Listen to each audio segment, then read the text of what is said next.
Well, it is a brand new season here for the Irish Stock Car Association ButtKicker Cup Series. Welcome back to Atlanta Motor Speedway. We started season 1 of 2021 off here at this facility. We're starting the second season of it here as well. Same lap count as before, same number of tire sets as well. Meaning we are bound to have a very entertaining race here tonight. I'm Mo Rempel. And in the booth with me, well, not quite in the booth, but over radio with us today is Al Kozlowski, who is not just going to be talking over the race with us, he's going to be racing the dang thing as well. How we doing, Nolan? We are doing just absolutely fantastic. It is a terrific day out here at the Speedway. It's getting up to about 3 o'clock p.m. In sim time. Track's looking about 96 degrees Fahrenheit, so decently warm out there. How's it been feeling for you so far? Well, as the track gets hotter, it's going to get slicker out here. Right now, it's not too bad. If you got a free minute, we can go take a lap around here, a lap or two around here. Well, we got a couple minutes, actually, before we wrap up practice for qualifying. So, yeah, go ahead and take us out for a lap or two. All right, as normal, the pit lane speed is 50 miles an hour. We'll see some folks breaking that tonight as they come in. We're probably going to have a lot of green flag pit stops. Right now, I'm running roughly 29.4s in qualifying, which is fourth fastest. We have Wayne Grossi on the pole right now with a 29.373. Brian Johnson knocked out a 29.376. Greg Wachinski is a 29.377, and I'm about a 29.426. As we come in, these corners, you hear a lot of lifting. I mean, that's the only way to save tires. I say in a lot of different races, tire preservation is key. The midline right here is where you want to run to kind of save your tires. You'll want to drop down here on the front stretch below this white line, or that seam right there, and as you come back up, the good line would be drift up towards the wall in this middle seam right here. And as you stay in that, you'll come off and you'll drift towards the wall here, and you'll try to hug that wall as close as you can without getting a push off of it. Coming into turn 3, the same thing, you just kind of hit that midline, you come around, and then drift up towards the wall to get the balance off of it, and then come back down. It's basic track. It's kind of similar to Texas, and some people will run Texas and Kentucky setups here. You'll see a lot of that qualifying, but you'll see some drivers tonight that are going to run this upper line all the way around the track, and that's where the speed's going to come in at. If they can do that, they're going to get some great passing power. I have yet to master that ability. I try it, and your rear end gets a little squirrely, but you get really close to that wall. You'll see drivers such as like Kenny Powell, he's mastered that. Clayton Hoffman, he's got that down pat. Chris Johnson, some of these drivers have mastered that. I have yet to master it, so I just kind of stay in the center of the track here. And that's about it. We're coming now to qualifying, and we'll get this party started, and we'll chat more during the race. Qualifying is just getting underway. Why don't we take a quick step away? We'll take ourselves a quick commercial break, and we'll be right back with qualifying coverage right after this. ButtKicker. Feel what you've been missing.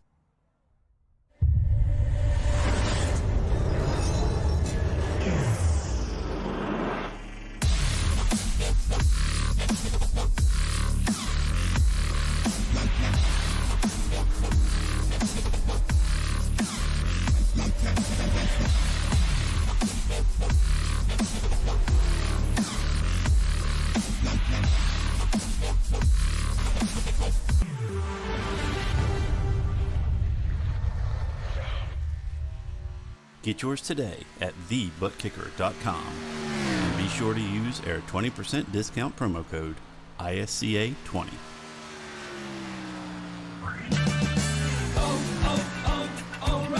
It's O'Rewards Member Appreciation Month at O'Reilly Auto Parts. Stop in today and check out store-wide savings, plus earn double points on over 225 items. It's our way of saying thank you. If you're not already a member, sign up today during O'Rewards Member Appreciation Month. It's fast, easy, and free. O'Reilly Auto Parts. Better parts, better prices every day. O'Reilly Auto Parts.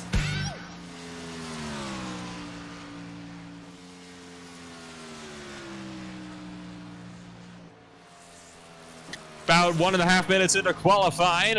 Currently, Gil Gog, I believe a driver making his debut here in the ButtKicker Cup Series, is sitting on pole with a 29.706. Of course, that time likely might not stand up there for too long. Wayne Grossi is about a 10.5 behind with the 29.821. Al Kozlowski goes top of the timing boards, the 29.536. Flying lap there from you, my co-commentator. Yeah, I'm trying to do it here. I knew Clayton Hoffman was going to knock it out with a 29.4, but I'll sit up on probably the third or fourth here. Provisional pole still isn't bad, even if it's only held for a few seconds. You're about a 10th off the pace there, so let's see what lap you'll log in here as you cross the line at the end of your second lap. It'll be at 29.536 again. Yeah, that's all I got. That's what the track is pretty cold right now, and I didn't dial it in just perfectly. But Clayton Hoffman, that's a tremendous, almost a 10th of a second. If I can hold second with this field, that'd be pretty good. Oh, yes, I just realized your second lap isn't actually logged here, Al, because you guys only get one qualifying lap. Oh, you completely forgot to mention that. A little bit of a goof there in the session creation. Only one lap. So Clayton Hoffman sits on pole. Got another 5 drivers left to qualify here. Those drivers are Jeff Schutt, Wachinski, Kling, Drumhiller, and Olsen.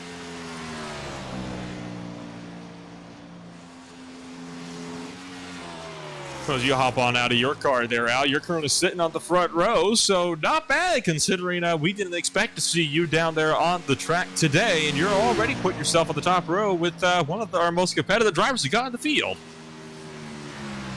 Yeah, Clayton Hoffman's going to be one to definitely contend with tonight. He's got one heck of a fast hot rod tonight, and the rest of the field as well. I don't expect to stay up here long.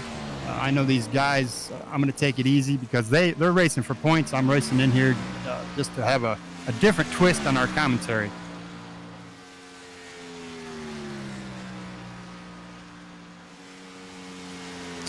Times are continuing to drop on down. We just had, I believe, Drumhiller put in his lap with a 31.068. I don't think he realized that it's only one lap because he ran his lap almost around the entirety of the high side, and he is now half a second off of the nearest car in front. And a lot of drivers being caught off guard by this. Of course, it's not usually traditional practice to only have one lap. I believe there may have been an issue when the session was created. Well, looking at the chat, it looks like a lot of guys are saying that they didn't expect this to be a one-lap qualifying. I didn't either. 29.536. I probably could have knocked that 29.4 down, but in another sense there, Clayton Hoffman could have probably dropped down to a 29.3 or something better than that. He's just got an extremely fast hot rod tonight. Just 30 seconds left in qualifying. No longer any time for anybody else to go out to set a lap. So this is looking like it'll be your qualifying order. Just about 15 seconds remaining on the clock here before we check and flag this qualifying session. Let's take a quick step away here. Actually, Al, you got any final words for us here before we wrap up qualifying? Well, it's going to be a fun event. Hopefully it's caution-free. This group of individuals I feel pretty comfortable with. I raced some A-Opens this week, and it was been wreck after wreck after wreck. I don't think we're going to see that tonight, which is going to give us the advantage of seeing hopefully some successful pit stops, but also could be some penalties. Like I said, I can't wait. Let's get ready to rock and roll.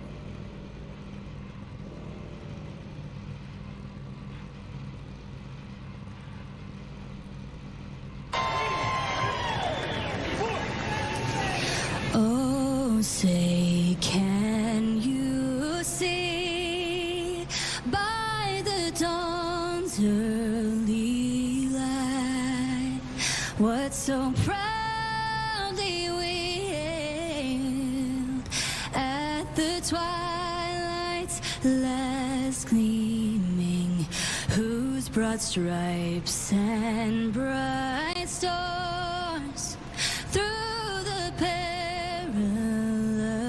fight o'er the ramparts we watched were so gallantly streaming, and the rockets regular, the bombs bursting in air, gave proof through the night that our flag still there. Oh, say does that star-spangled banner yet wave o'er the land of the free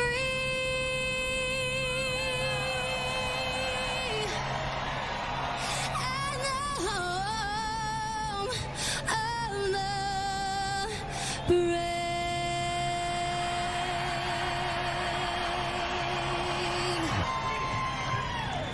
And now, for the most famous words in motorsports. Drivers, start your engines! The national anthem has been sung. The Grand Marshal has delivered the most famous words in motorsports. We're ready to go racing here for the O'Reilly Auto Parts 250 here at Atlanta Motor Speedway. Let's take a rundown through your starting grid. Clay Hoffman starts on pole. Our very own Al Kozlowski starts beside him on that first row. Greg Wyszynski and Matthew Cisda sit in third and fourth. Gil Gogg, the rookie, in fifth with Kenny Powell in sixth. Wayne Grossi, Brian Johnson, seventh and eighth. Rounding out the top 10, you got Chris Johnson and Josh Schofner. Craig Johnson rounds out the first couple of cars outside the top 10 in P number 11. Brandon Drumhiller is in 12th. The last of the cars set a qualifying lap. Then you have Jeff Shutt, Eric Kling, Paul Olson rounding out the grid. Currently waiting on Eric Kling to grid on up. Al, you're sitting up there on the front row. Very good place to start in this race. I certainly am, and I want to let everybody know in my standings on my screen, I can only see the top 7 drivers or 7 drivers around me. So I won't be much. I'll be able to tell you what's going on in the race, but I won't be able to tell you, other than the 7 cars that are around me, who's around me. So here we go. We're getting ready to go green here in a minute. We've got all our engines started, warming them up, and let's see how this unfolds on us, Nolan. This ought to be fun for us. It's not often we get to see commentators doing this sort of thing, driving in the car while they're commentating. I think most notably we had this happen with Jeff Gordon and Clem Boyer when NASCAR had their little promotional series that they ran on iRacing back when COVID-19 kind of first shut everything down. That was entertaining to say the least. I'm expecting you to give us some entertainment yourself here, Al. Yeah, you just have to follow that shiny chrome car, and that's the one you want to watch because that's the one I'm in. It's all chrome here. It's got the Speedway Angels on the hood. And hopefully I'm not involved. You won't see it on the back of a tow truck, I must say. Starting on the outside here is not a position I want to start in. So I'm going to probably take it easy and let Clayton Hoffman get what he wants. And then Greg Wyszynski's down there. I'm going to let as many of these drivers that run this series have as many of the positions as they want. I'm not going to fight them for it. Because here, if you have patience and you preserve your tires, you'll get those positions back, as you'll see, hopefully, during this race. You see a lot of drivers maybe falling back, and as the other drivers up there start eating up their tires, they'll get their positions back. So we're going to go green. Routing your way through turns 3 and 4 now. 163 laps is the scheduled distance today, an hour and 55 minutes on the clock. We are not expected to use nearly all of that time. We'll probably be cutting the race shy at about 20 minutes of that time mark. Assuming this race goes completely green to the end. For now, though, off turn number 4, time for a brand new season. The pace car pulls down to pit row. Clayton Hoffman is going to get on the loud pedal. The green flag drops. We're underway for the second season of the 2021. The O'Reilly Auto Parts 250 is green flag racing here from Atlanta. And already 3 wide with Matthew Cisda up the inside of Kozlowski into turn number 1 with Gil Gogg trying to follow suit.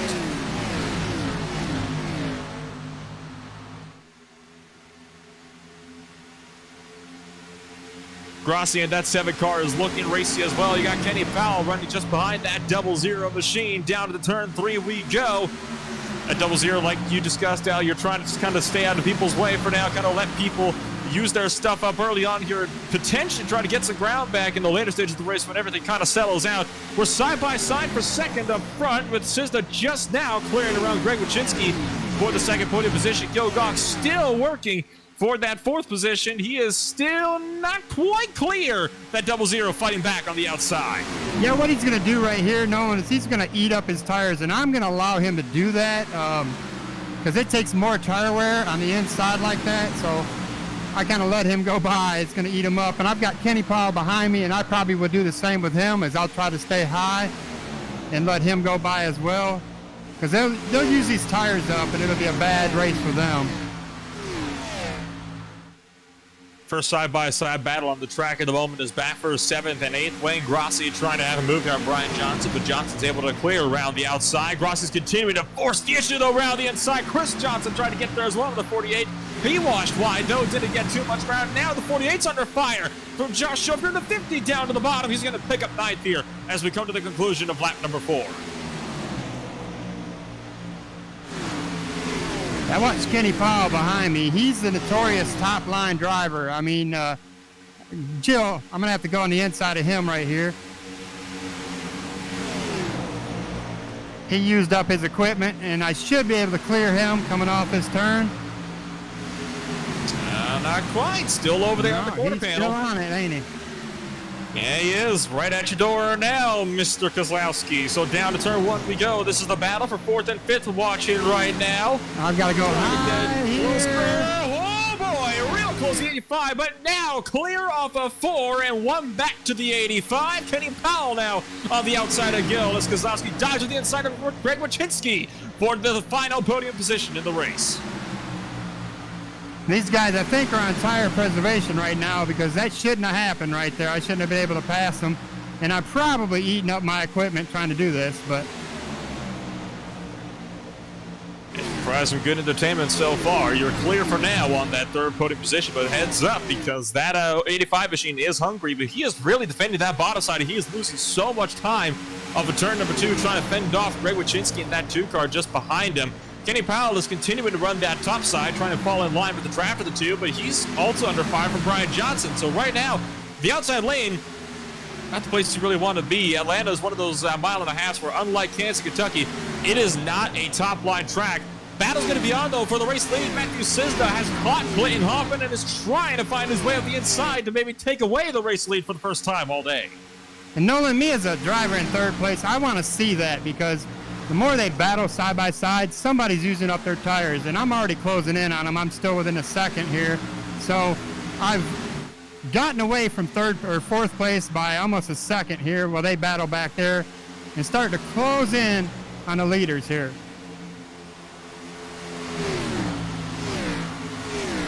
Further back in the field as Hoffman begins to extend his gap. Powell side by side with Brian Johnson. They almost banged doors in the battle for P number 6. Powell tried to get the run around the outside, but was unsuccessful. Got cut off by Greg Wyszynski, who is just kind of running his own line at this point, doing his own thing. It's an uphill battle here for Brian Johnson, both literally and figuratively. He has been side by side with Powell for the last 4 laps or so, and he is just burning his stuff up right now, trying to keep that 24 machine at bay. Yeah, and as a driver and sitting up here watching all that, I want to see that. The more they battle side by side, the more they use their tires up, the less the opportunity they're going to get to me. So I can start to preserve my tires. Johnson's around in the background. Turn 3, caution flags out for the first time today on lap number 9. Very early one in this one. Well, how do you like seeing that one in your rear view mirror? I like seeing it in the rear view instead of my windshield. That's the most definite there. I'm sorry, I don't know who got caught up in that. We can't really have too many cars out of the race. We've got a small field, so I don't think we're going to see many people pitting right now.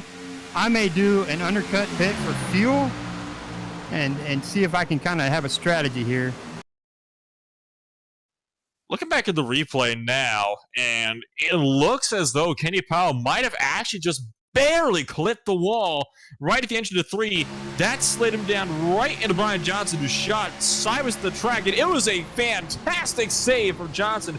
If possible, need to get it on board if you haven't done so already, Rob, because my goodness, that car was over 90 degrees sideways to the racing surface, and he somehow pulled it back around. Also get the onboard of Chris Johnson because he nearly got clotheslined by all of it.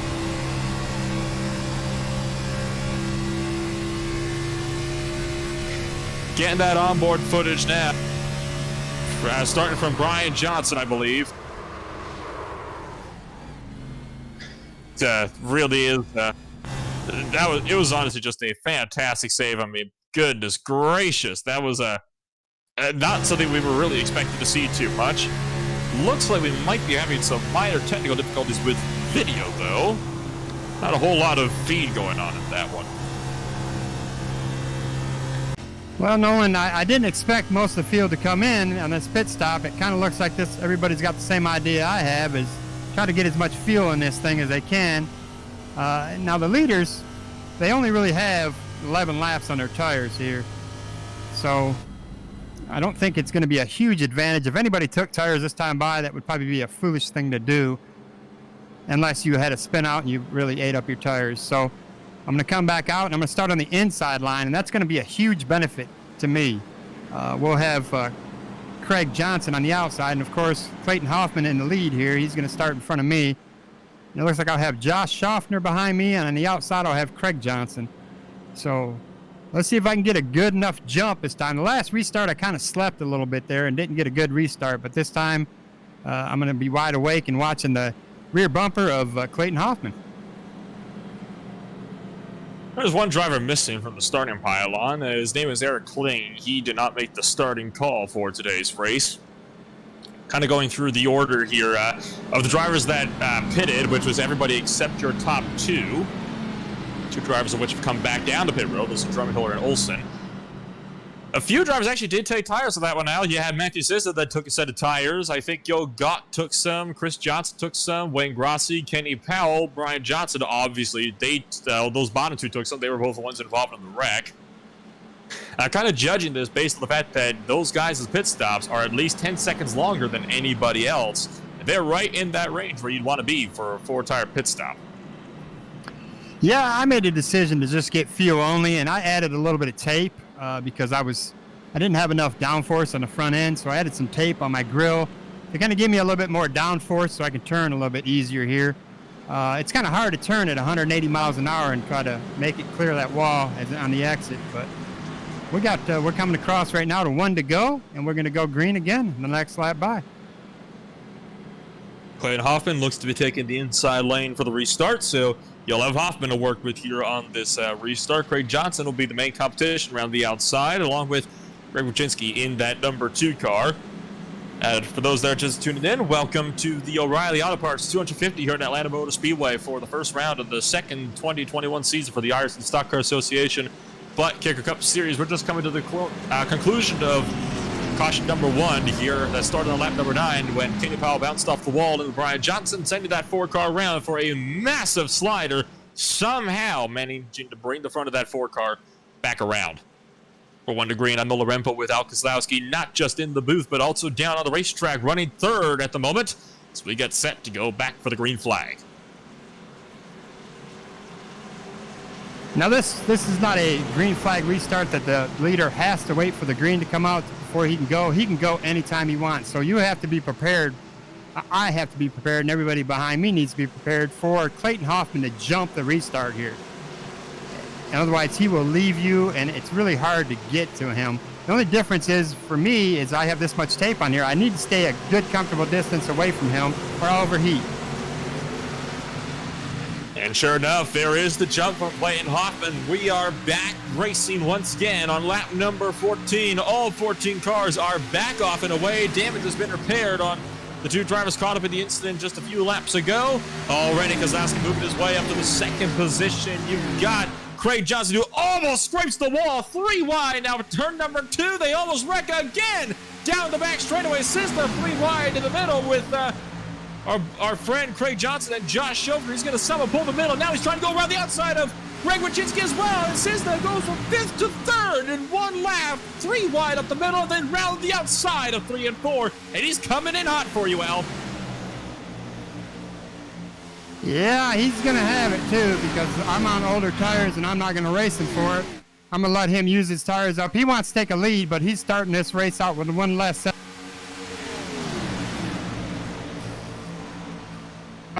So he'll get the lead here this time by, but it won't last for him. I don't think that was a wise choice to get tires, but let's see how this unfolds for him. As soon as the rest of our tires warm up, we'll catch him.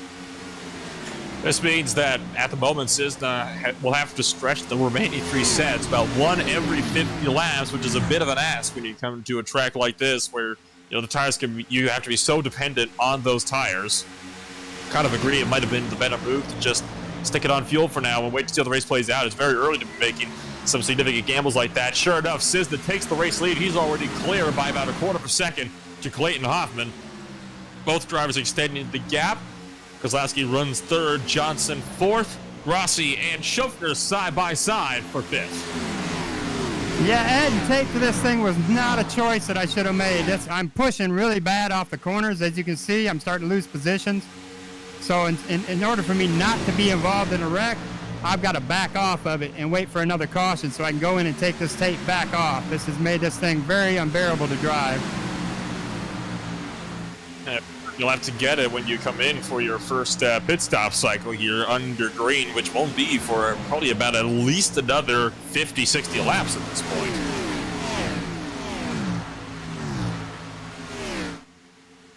You're still pulling the outside line pretty good there. Schofner's trying to come up to cover off Brian Johnson, who tried to get the run around the outside. Johnson ended up getting boxed in around that outside lane. That 4 car, though, is on a charge as look out for the 50 as Schofner slides him up almost forward to the wall. They're trying to go 3 wide with Allen now, but Kozlowski holds firm. Brian Johnson makes sure to kind of back out of that one, decides not to go for such a crazy move so early on. Yeah, I'm going to back out of that. That 50 was kind of pushing a little bit, and when you push high like that, you're going to take somebody on the high side with you. And I'm not about to be on the record yet. We've got a long race to go here. I'll fall to the back of this field before I wreck.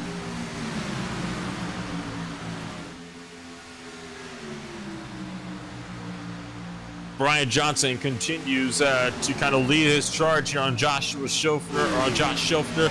Now Johnson gets clear into the 7th position. Clayton Hoffman has dropped back to 5th place meanwhile. Of course, all the other drivers ahead of him, they're on fresh rubber. Yeah, I think he's doing the same thing I'm doing. He's just trying to preserve his tires because we've got to go roughly about another 40 laps approximately before we have to fuel again. And that's a lot of wear and tear on these tires. So in order to make it there, you have to keep it off the wall. So I'll go down all the way to the last place in order not to wreck. And these guys can wear their equipment out and hit the wall all day long, but you can't win a race if you don't finish it. So already 21 laps down, but still 142 to go, so a long way left to go in today's 250-mile race.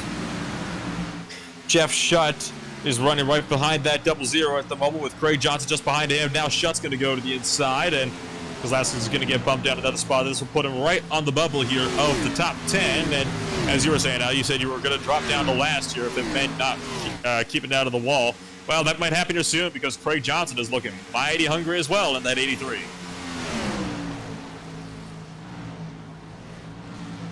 yeah, you notice I'm running the high line, and what I'm doing here is just trying to preserve my tires and keep them cool. Anybody that runs that lower line, they're eating up their equipment. So Jeff Shutt may get the position here. I may give it to him, but he won't keep it for long, you know, because my tires are going to be less wore down than his are. Brian Johnson just had a terrible turn 1 and 2, way overdrove the corner and ended up nearly slamming the outside wall in the process. So it seems like that number 4 car pushed it a little bit too hard too early at the moment. He's managed to keep it out for now, which is, of course, the good news. At this point, it looks like we're starting to kind of single file things on out and definitely, hopefully, not going to get another caution here early in this run like we did at the start of the race. Well, I can already tell the 2 that just passed me are starting to back off a lot more in the corners than they were before. So they've got some tires that are worn out pretty good here. You'll see them as I get entering this corner. I'm catching them pretty good, and I have to back off of it. Otherwise, you get something like that right there. Yeah, we got a push up there. Greg almost took him out there. You see that? That is not what you want to see out your windshield when you're racing with these guys just trying to keep your car clean. You just let these 2 go as well, and then immediately you pass one of them back as it pushed up so wide that he nearly put himself into the wall. Well, Craig Johnson's spotter, I mean, he must have Ray Charles as a spotter because there's no way in the world he was clear. I mean, he just kind of manhandled it in there. So he's got damage on his rear end. I've just got to just patiently wait this race out, and I'll pick these guys back off slowly here. Johnson is continuing to run the outside line pretty much right at the wall. And he has actually, I think, hit the wall once because he's got a little bit more damage on the right front than he did a few laps ago. Battles on for the lead. Chris Johnson's practically bumped. Tracked him at the says they're going to give him the bumper, actually. Move him up the track and turn forward. He's going to go for the lead here at the start-finish line. Crossing over on the lap number 27. I think now Johnson will take that inside line. They've been contact for the lead again. And at turn number 1, guys, it's lap 27.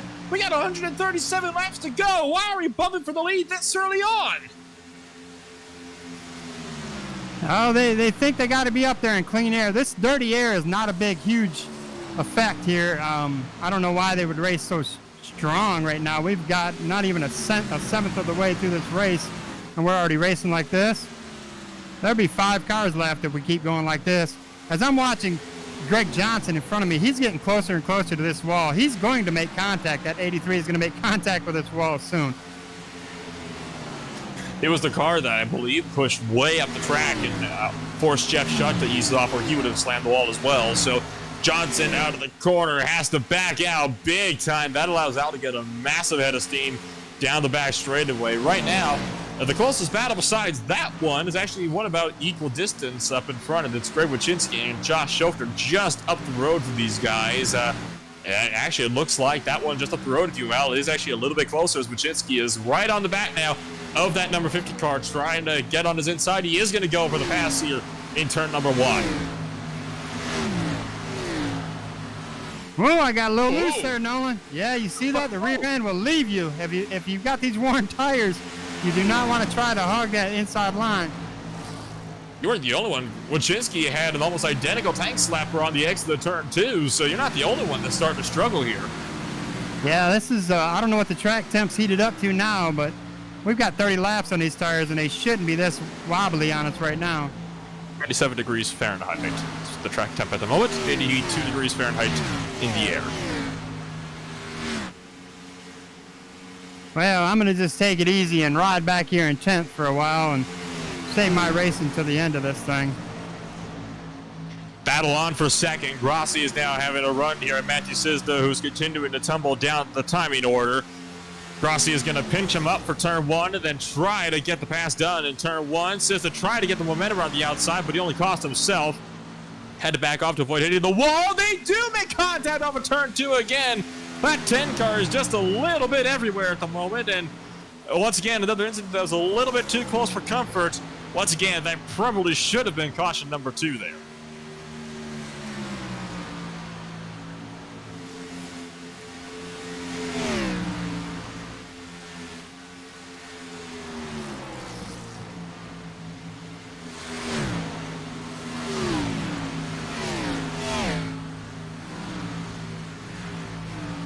Tell you what, this is one of those races where it tends to just kind of single file out like this, and you know, we kind of get ourselves kind of just nice and sorted at the moment.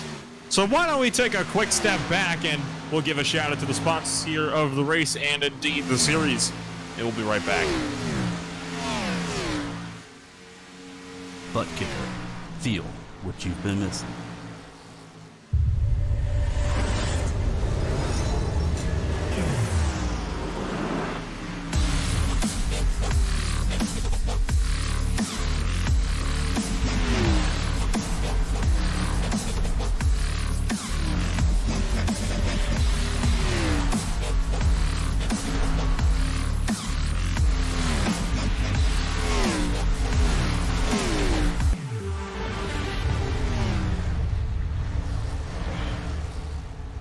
Get yours today at thebuttkicker.com and be sure to use our 20% discount promo code ISCA20.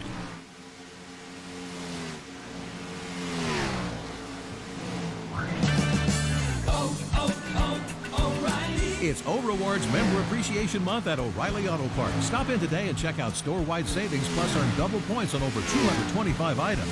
It's our way of saying thank you. If you're not already a member, sign up today during O-Rewards Member Appreciation Month. It's fast, easy, and free. O'Reilly Auto Parts. Better parts, better prices every day. O'Reilly Auto Parts.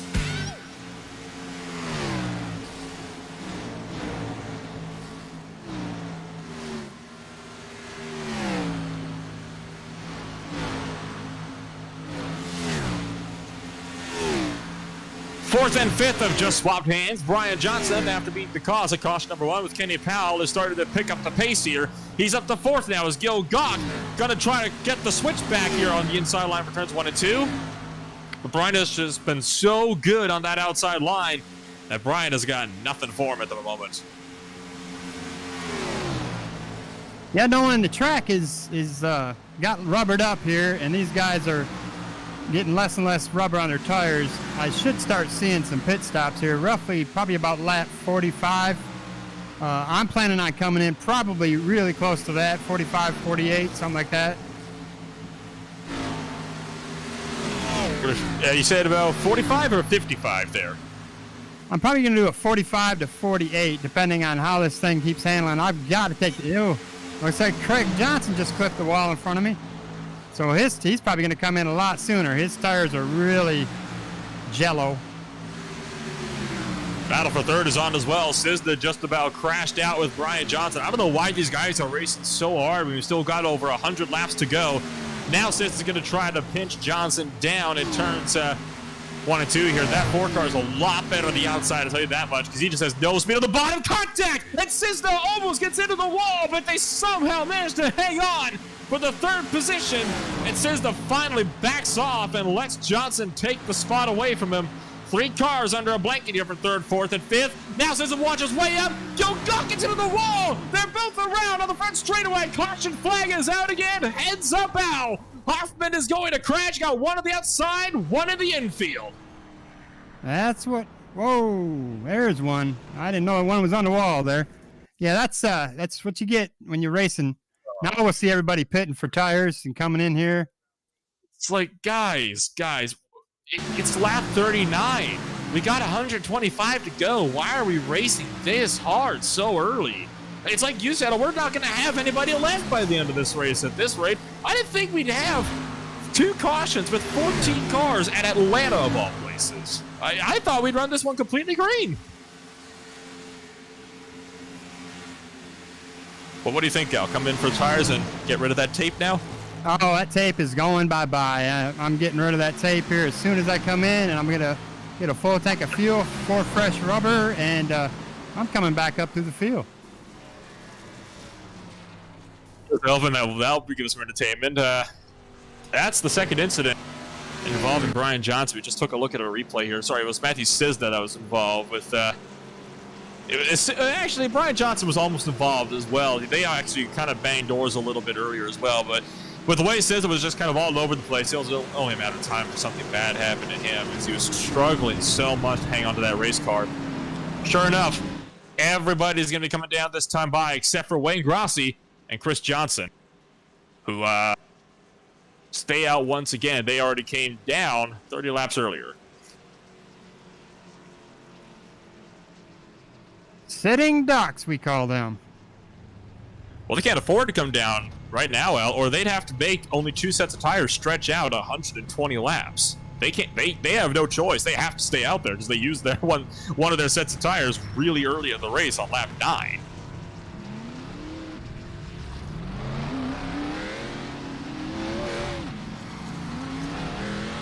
And it looks as though Hoffman wins the race off pit road. Schofner's just behind him. Then you have Wachinski, Johnson, Kozlowski, Schutt, Johnson, Powell.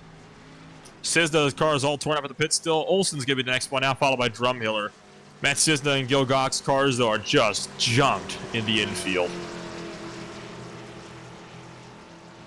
See, this is a strategy, knowing of wait and see, wait and see. I mean, you don't have to really be the fastest car at this track. You have to be the luckiest. I mean, these guys are racing like it's the last lap, every lap after lap after lap, and they're wrecking, you know? So this is what happens when you're impatient. Well, under caution for the second time today on just lap number 41. Still 122 laps to go here in the O'Reilly Auto Parts 250. The top 2 come down to pit road this time by for their tires. They finally decided to yield. Let's step away once again, and we'll come back with a 1 to green.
Coming to the close of caution number 2. We've still got 120 laps remaining. Hopefully these guys are smarting up a little bit now, and we'll be able to get a longer green flag run here. Hopefully long enough that we'll be able to get some green flag pit stops on our way as well. I really saved you, though, Wow, because you're about to come down within the next 5 laps or so anyway. I certainly was. I came down a little earlier than I wanted to at that lap, but at every caution you might as well take it. This hopefully will be the last caution here. These guys got all their wrecking out of the way, and everybody needs to put their patient pants on, but we're going to tighten these buckles up one more time and get this race started all over again here. Hoffman is currently the race leader. Schofner's on his outside. Al, you've fallen back to 5th. You started up in 2nd, though, so you were talking with us under the break about how you were potentially looking to make your way up to the field. Green flag is back in the air. Let's see what you can make here. It's a great launch once again for Hoffman, side by side, just about all the way back to the 3rd position where Wachinski is still battling with Craig Johnson, trying to find some speed around the outside line. It's a top 4 breakaway at the moment. Not for long, though. Heads up. Johnson near the wall, nearly collided with it. Paul Olsen goes down to the apron to get out of the mayhem. Kozlowski now is going to look for the inside of the 83 car down in the turn number 3. He's going to pick up that 4th position. But side by side for the podium positions just up in front of him. So this is going to continue to help that 00 in his charge back up through the field.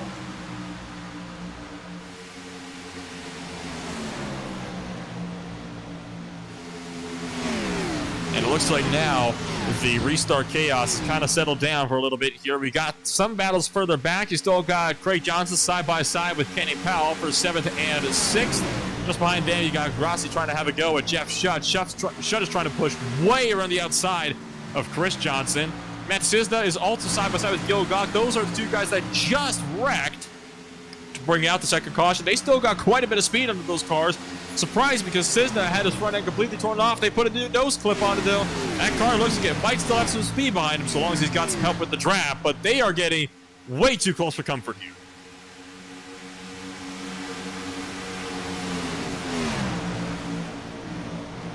That 00 car has continued to close on up here on the cars in front. He's now right on that back bumper here of Greg Wachinski. What are you thinking, Al? Are you going to lay it back and play it safe, or are you going to continue to go for positions here? Well, I got to keep away from the guys behind me. If I can get to the high line here and pass Greg on the high side, I'll take it. But I don't want to, take a risk here. I may have to pass him low and see if he backs off. I'm going to try it now. Kozlowski to the inside. Wachinski trying to go for the squeeze. Meanwhile, in the back, Kenny Powell slides up, clips the wall. 3 wide as more contact with Gil Gog. And Matthew Cisna almost sends them around for the 2nd time today. Those 2 drivers just cannot keep it out of each other. They better clean it up here because we do not want caution number 3 when we still have over 100 laps left to go. Now Schofner side by side with Wachinski just in front. The pass did not work for Kozlowski, but this will definitely help. You're seeing these 2 guys side by side right in front of you. Yeah, this is not what I want to see because one of them's gonna get loose and have a problem here. And I took tape off, and for some odd reason, I'm heating up. Might be running with the draft here a little bit. That might be the case here. Engine tends to heat up a little bit more when you're right on the back of something like this. It's especially problematic at tracks at Daytona Talladega. Now he's going to go for the switchback on the inside. Gets the run he needs off of turn number 2.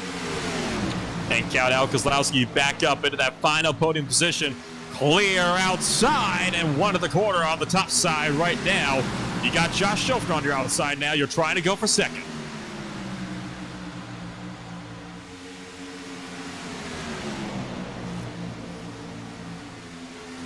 That 50 car is not willing to leave well enough alone, though. He is continuing to try to have his push around the outside here. He's got the draft from Clayton Hoffman to help as well, so he's going to get a bit more speed down the back here, but it's not going to be enough to secure the 2nd position again. It's a really good fight we got going on here now for that 2nd position here on the racetrack. Oh, and he nearly hits the wall, too.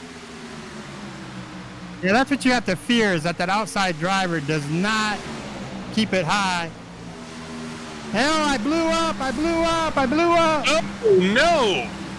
Oh. The fight early. Motor expires on lap 51 and slowing down on the inside on the apron.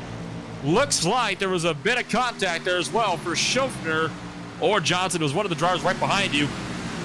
but somebody did clip you. It actually might have been Greg Wyszynski right with a little piece of that right front.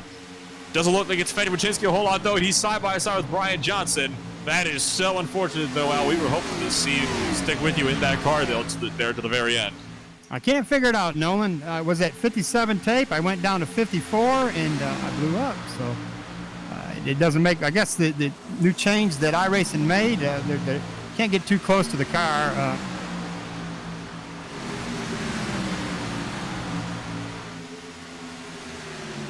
Wow. That is something I don't think I've ever really seen before. That's a new one for sure. Of course, there was a new update to the iRacing service just today, and that setup did have just yesterday, excuse me, and that setup did have some massive changes on how the cars were heating up. In fact, the guy that makes the setup for my own league, he actually had to take tape off of our fixed setup because the cars were blowing up with how much he had on it. So it might be a similar situation there, I'm afraid. Yeah, you just can't get too close to the car in front of you now with this new package they have. iRacing needs to fix that because there's pretty much no reason why. I was running 57 in 5th and 6th and 7th position, but perfectly fine. I dropped my tape to 54, come in battling for the lead and blow up. That's kind of disappointing, but that's just how the cookie crumbles, I guess. Well, let you take a quick break here then now to possibly recover. I have a feeling it's going to put you in that box there for at least half an hour to get that motor changed over. Is that about the case we got here? Yeah, I have 31 minutes for my pit crew to put another engine in this thing, so I will be back out on the track in probably about, I would say roughly about 45 minutes. All right then. Well, let's take a quick break there and maybe get yourself a drink of water and come on up and join me up here in the broadcast booth, and we'll talk to you here shortly.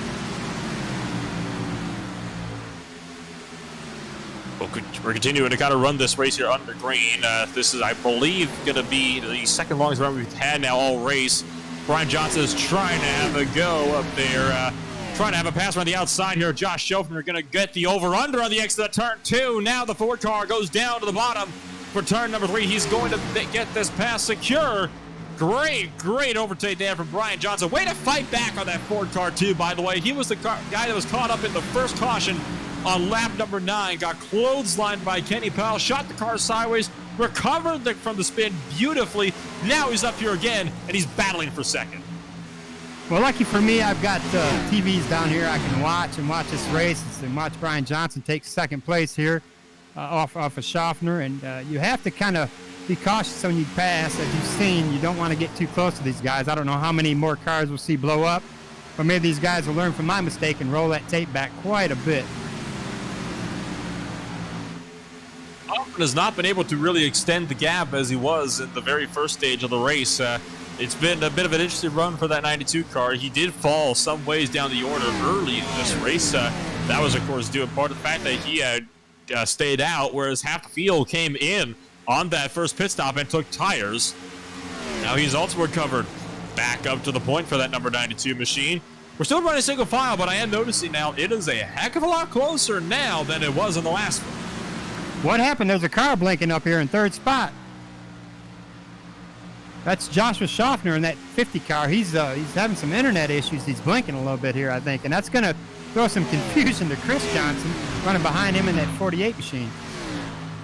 You gotta hope that the all-out curse of iRacing, that is netcode, doesn't take place, because that would just be so unfortunate. It's been a bit of a problem in recent weeks, it's been noticed, so we'll have to see if that plays to a factor. Hopefully it doesn't. That's always the cruelest way to end the race, is via a connection issue like that. Well, Nolan, before the race, I picked my driver to win the race, and I picked the number 7 car of Wayne Grossi, who's riding in 5th spot right now, and it looks like he's doing the same tactic I am. He's just preserving his tires and letting Chris Johnson, Josh Schaffner up there eat up their tires. So maybe he still stands a chance to win this thing. Still got just over 100 laps to go here, so there's still a lot of race left in these drivers.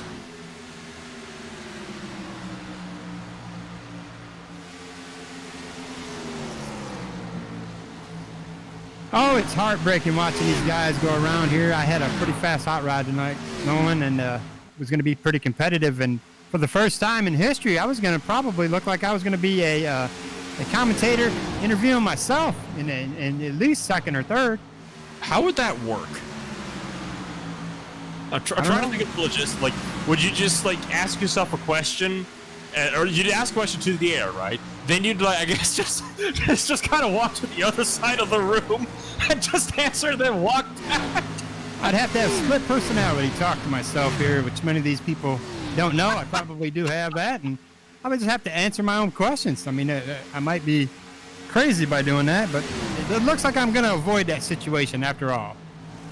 Hey, well, that would be the most entertaining way we could end the broadcast. Whoa, Josh Schofner just got pinched in by Johnson. Yeah, there. Johnson is getting very Terrible upset. 3-4. Yeah, he's getting very upset right now, and Chris Johnson needs to calm it down a little bit. Otherwise, he's going to. You have to take. Now he's going to try to get on the inside and hope he doesn't slide up, because his tires are.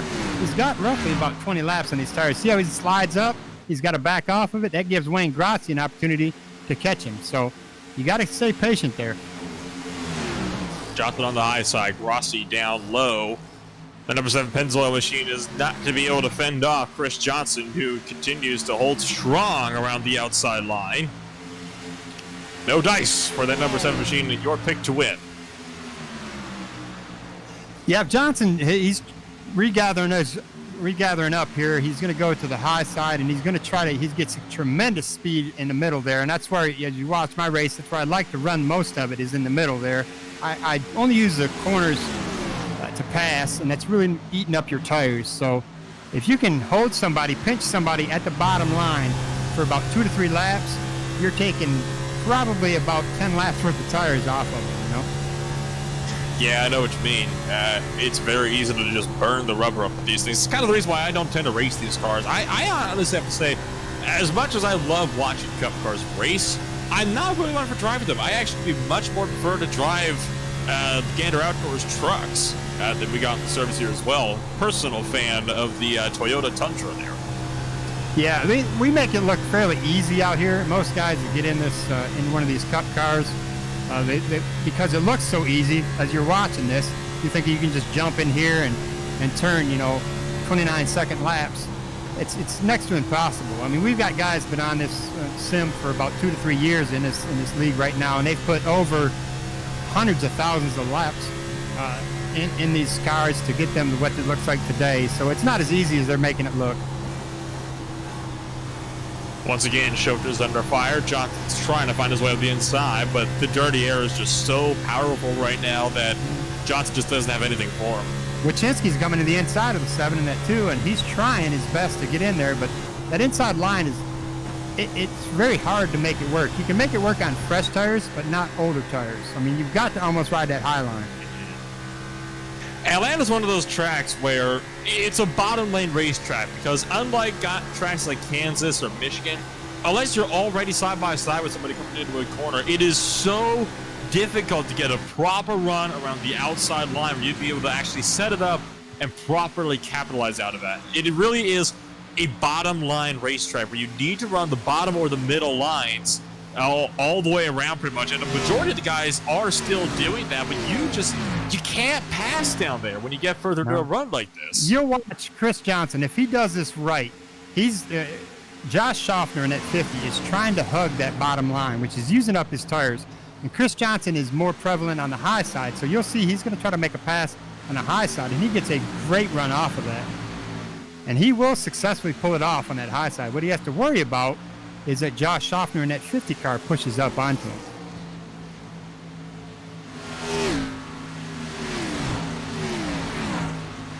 Yeah, Wachinski is pretty close to Grossi as well, but whoa, big slide there for Greg Wachinski off of turn number 2. Lost the back end, managed to gather it up, but it was a close one though for the Duke car, and that has cost him a ton of time. He's now on defense against Craig Johnson. Yeah, that's definitely what you want to see is a driver that's trying to pass you, lose control, and then you get about a second gap between you. That kind of makes you feel a little bit better. Right now I'm watching the battle again with Chris Johnson and Josh Schaffner, and I'm just watching. It looks like Schaffner is kind of throwing a bamboozle on Chris. He doesn't know if he's going to go high, if he's going to go low, so Chris is going to try to go low, and this might be successful. I don't know, because Schaffner should get a great run off his top line. Now with Chris can stave down there. Oh, he almost got him. There was a little draft there. Almost spun him. I think you might be a bit behind there, Al, because that is on the back. That was on the back stretch you saw that on? That was about a lap ago already. Yeah, Nolan, you are correct. I'm watching my in-car.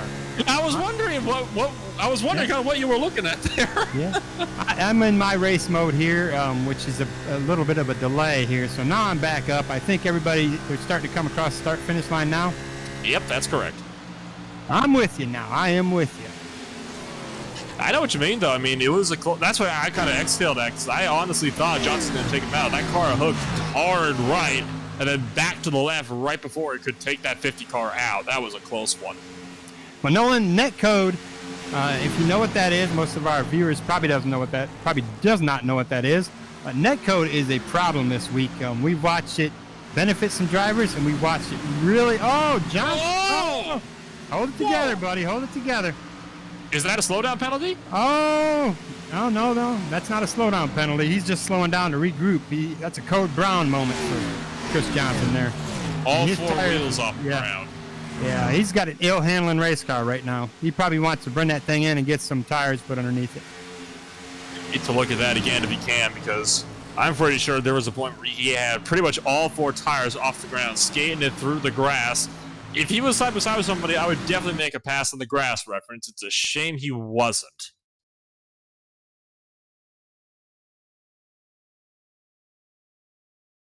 Yeah, that's exactly what Schaffner needed to see, and that's not what Chris Johnson needed to feel. He got pretty close to the wall, and the draft from this wall will push your car. And if you catch it just wrong, it'll push your front end down towards the bottom of the track, and you'll turn out just like he did. Let's see how he comes off this corner if he gets too close to this wall. Well, he kind of stays away from it a little bit, but he is lifting quite a bit.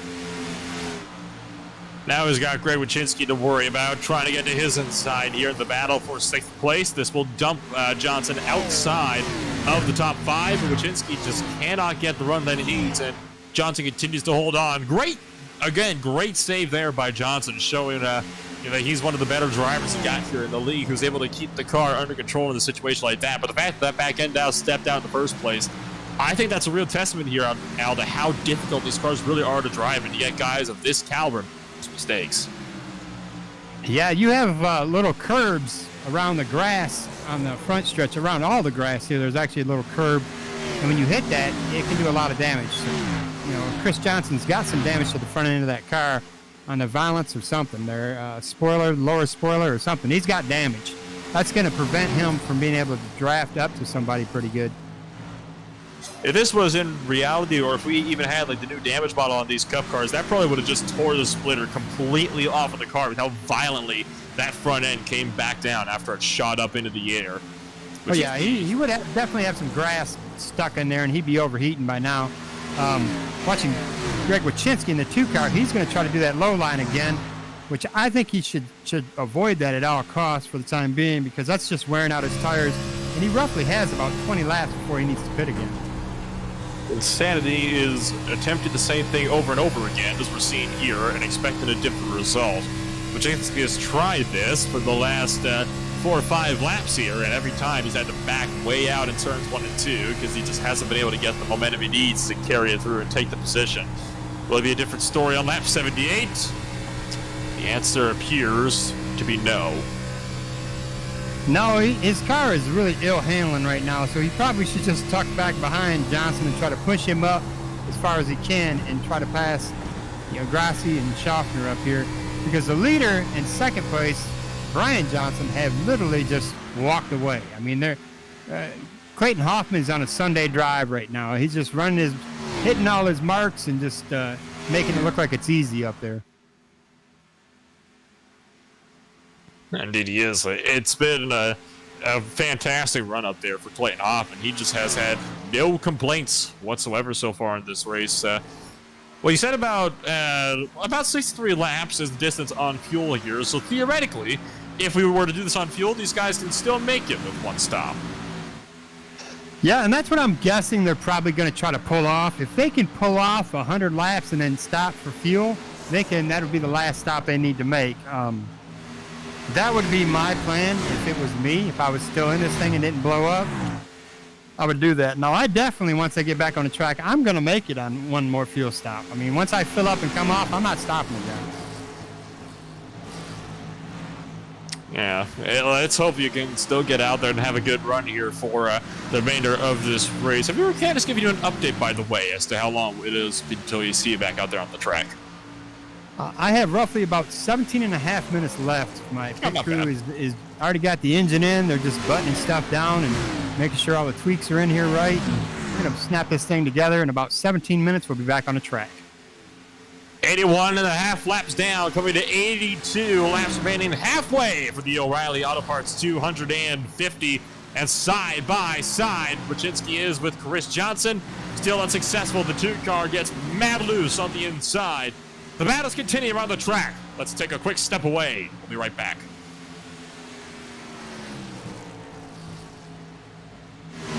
ButtKicker. Feel what you've been missing.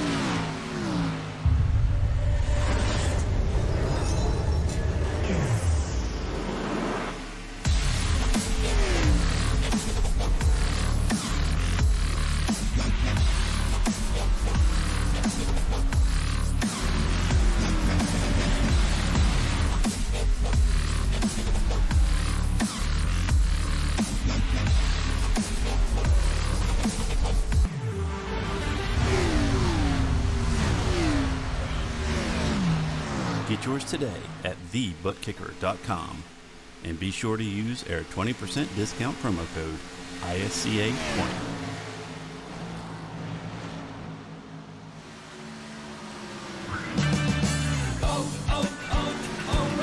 It's O-Rewards Member Appreciation Month at O'Reilly Auto Parts. Stop in today and check out store-wide savings plus earn double points on over 225 items. It's our way of saying thank you. If you're not already a member, sign up today during O-Rewards Member Appreciation Month. It's fast, easy, and free. O'Reilly Auto Parts. Better prices every day. O'Reilly Auto Parts.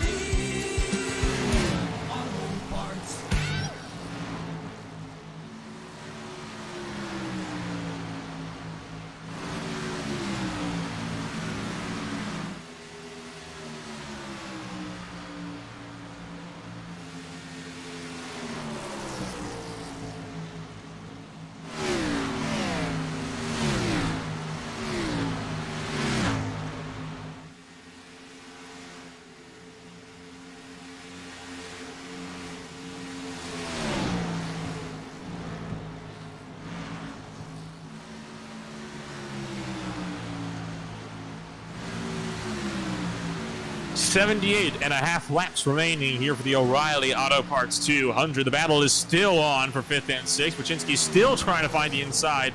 I think just now Johnson has finally let Wojcinski have it, or maybe not. The two's washing up. The 48 trying to come by around the outside. How is the 48 held on to the position for this long? He clears him down the back straightaway. You were talking about that high line. That high line is where you want to be.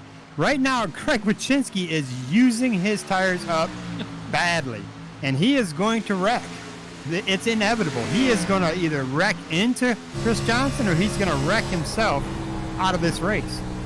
He better just tuck back in behind Chris Johnson, or he's going to be on a wrecker heading in here meeting me in the pit road. I'm honestly loving this. I mean, this is one of the only battles we got on the track, and it's been going on for the better portion of about 15 laps now, where lap after lap, Wojcinski is trying to get to the inside. And I love as well how Chris Johnson just keeps teasing him with the inside line. Like, he is leaving the door open for Wojcinski to get in there, just so Johnson knows where he can put his car so he can be as fast as physically possible. And Wojcinski is not able to get it done. Case in point, right here. Wojcinski tries it again, but he starts to wash up. Johnson is able to get a massive drive off the corner. And what he's doing is he's really abusing the right front tire, Craig Wojcinski is, and that's what he's going to need to turn. So when he's coming into one of these turns one of these times, he's going to wash up. If he's on the inside of Chris Johnson, he's going to wash up into the rear quarter panel of Chris Johnson, and they're both going to wreck. It's inevitable. maybe this time he'll decide, I'm going to try to do a high line. Let's watch Craig Wachinski here in the number 2 car.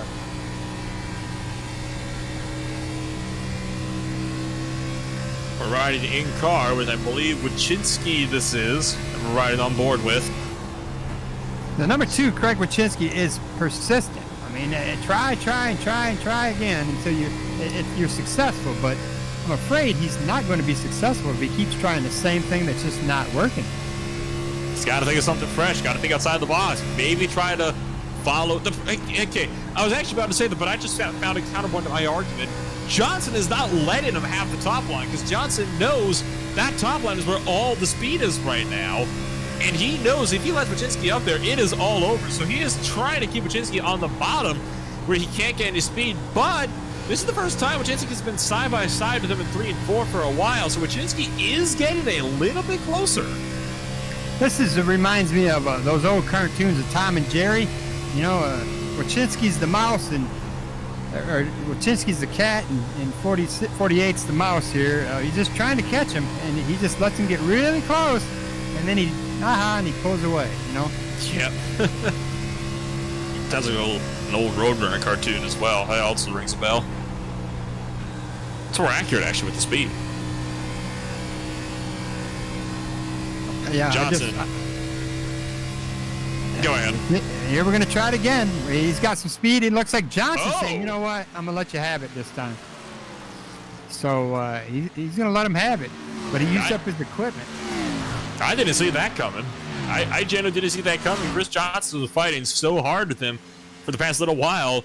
I wonder if this means Johnson's going to be coming down to pit road this time by. That's the only reason why I can think of him letting the other guy through, but no, Johnson is going to be staying out on the racetrack.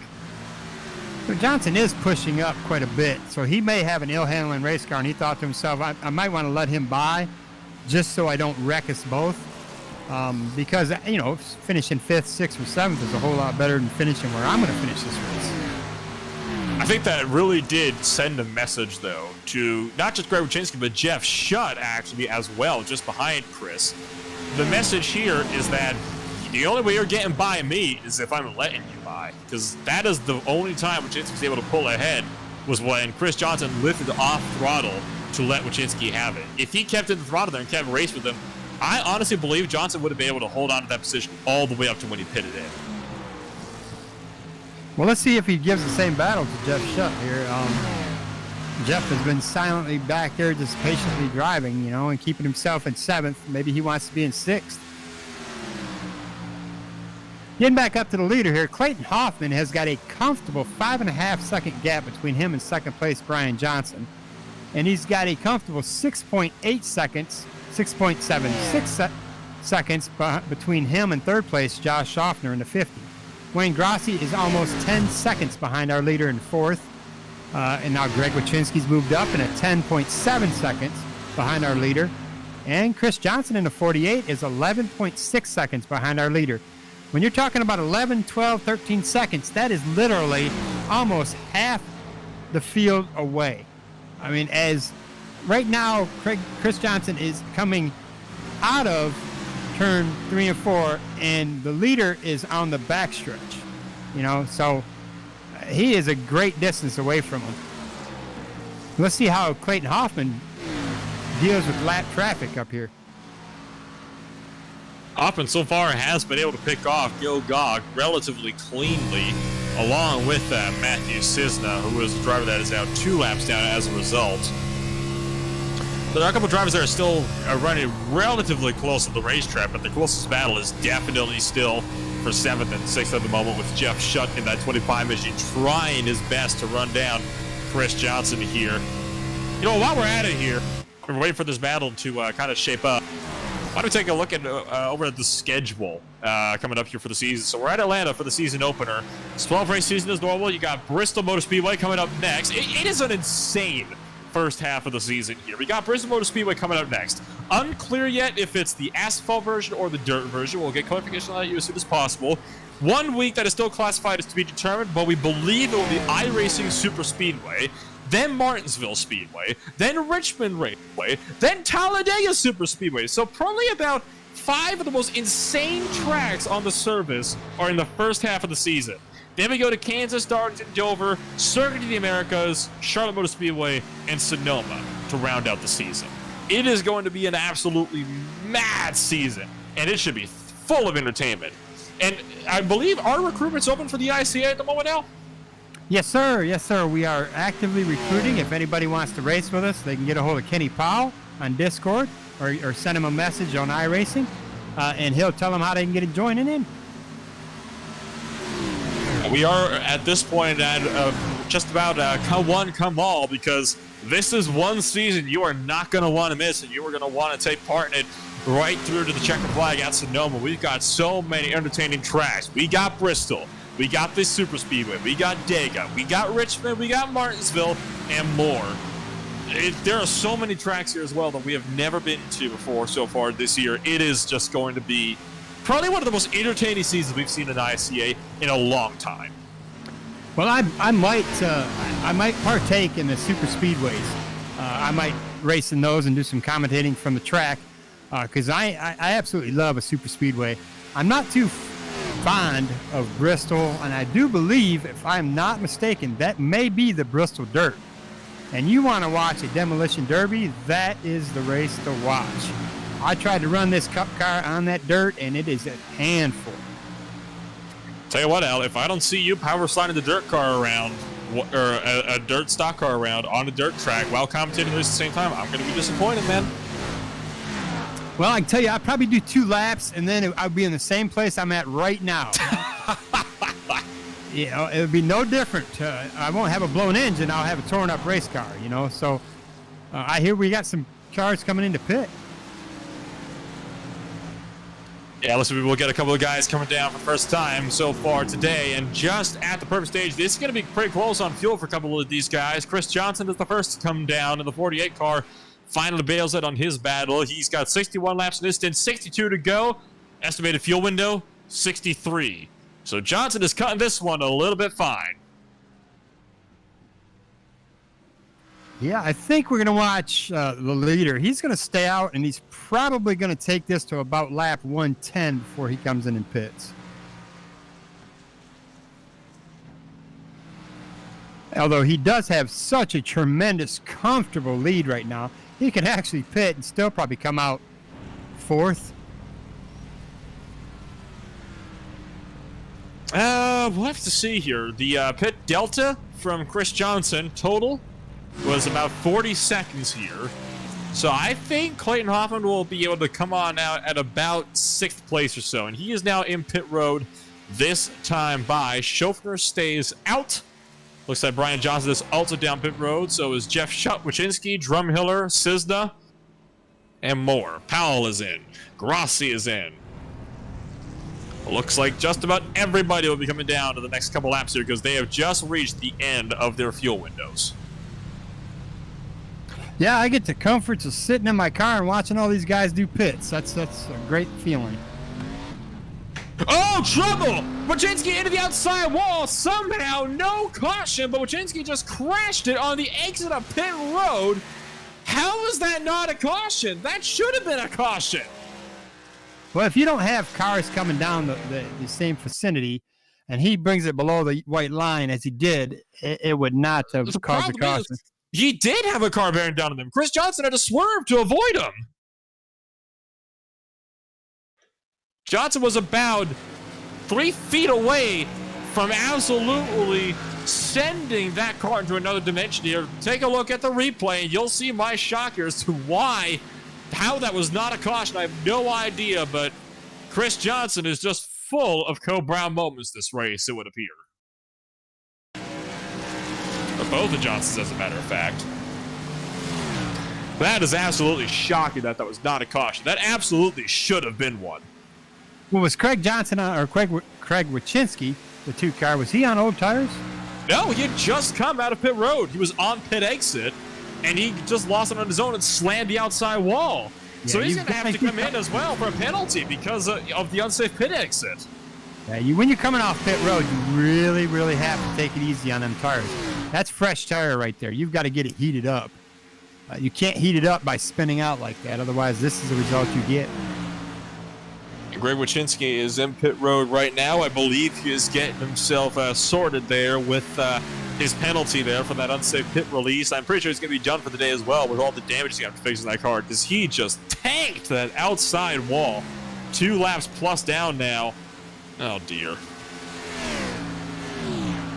Well, knowing I have roughly about 2.5 seconds worth of damage left of this engine here, I think they're butting me up right now. They're trying to find some pins for my hood, and we're going to get ready to rock and roll again here. All right, I'll let you take a quick break there. Just contact us again when you're back in the car and getting out there on the track. So Al's going to step away there, take a bit of a moment there to just get himself buttoned up into his race suit and get back out there on the track. We're going to step away as well. Take a quick break here with no action currently on the track. Right now, rounded lap 108 for the O'Reilly Auto Parts 250. You're at Atlanta Motor Speedway. We'll be right back. ButtKicker. Feel what you've been missing.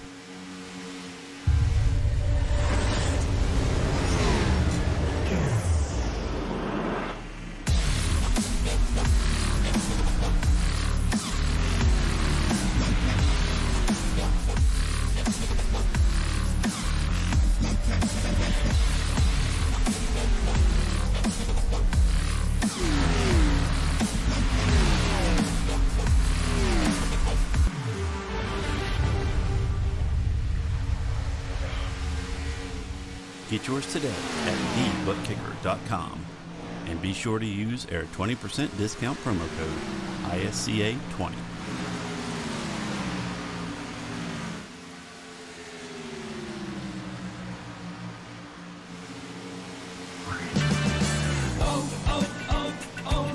It's O-Rewards Member Appreciation Month at O'Reilly Auto Parts. Stop in today and check out store-wide savings plus earn double points on over 225 items. It's our way of saying thank you.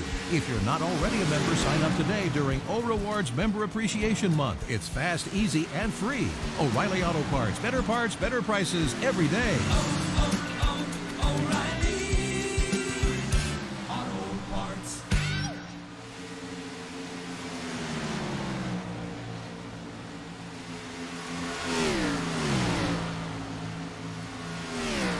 52 laps remaining, rounding lap 111. Coming to the end of lap 111. Now rounding lap 112 here at Atlanta Motor Speedway for the O'Reilly Auto Parts 250. Al, I believe you're back in the race seat there. And Yeah, you I'm are all now buckled up, ready to go. I'm just trying to start this engine, and we'll get this thing back on the track. having trouble starting the engine there. Yeah, fresh pistons. It's not wanting to fire, so it's going to take me a second, probably about 20 seconds, and we'll be rolling up out of here. All right, good to know. Olson is down pit road again, and he looks to be out of the race at this time. So is Greg Wyszynski. He is out of his car. So look at that, Al. If you get out there right now, you have the potential to actually make up one more spot here, believe it or not, before your race is over here. All right, we're all fired. We're ready to rock and roll. There's the low switch with that 00. So Al heads back out on the track now. You got to put that hammer down, Al. You got yourself about 50 laps to try to run down Greg Wyszynski in pit road and pass him for that position. Not sure if you have enough time at this time, but we'll see. You never know. Pretty much checkers could be a magical thing. You have to be patient on exit here, and I'm going to come out and clean traffic, which is tremendous. That means I've got no real competition around me. And Hoffman gives a happy welcome to see Kozlowski back out on the track just in front of him. Wayne Grossi and Chris Johnson just swapped positions as well. They're due battle right now for 5th position, actually, down to the turn number 3. Grossi just now finishes the pass on Chris Johnson, who continued to run that high line, but out there on fresh rubber, it's not going to be nearly as dominant for him.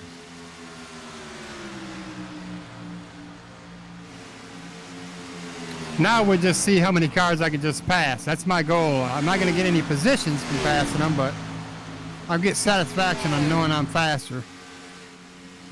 If you don't mind, I'm going to switch occupations here for a quick second. I'm going to go play some meteorologist, and we'll give you a quick weather update as to how this is looking here as we enter the final 50 laps of the race.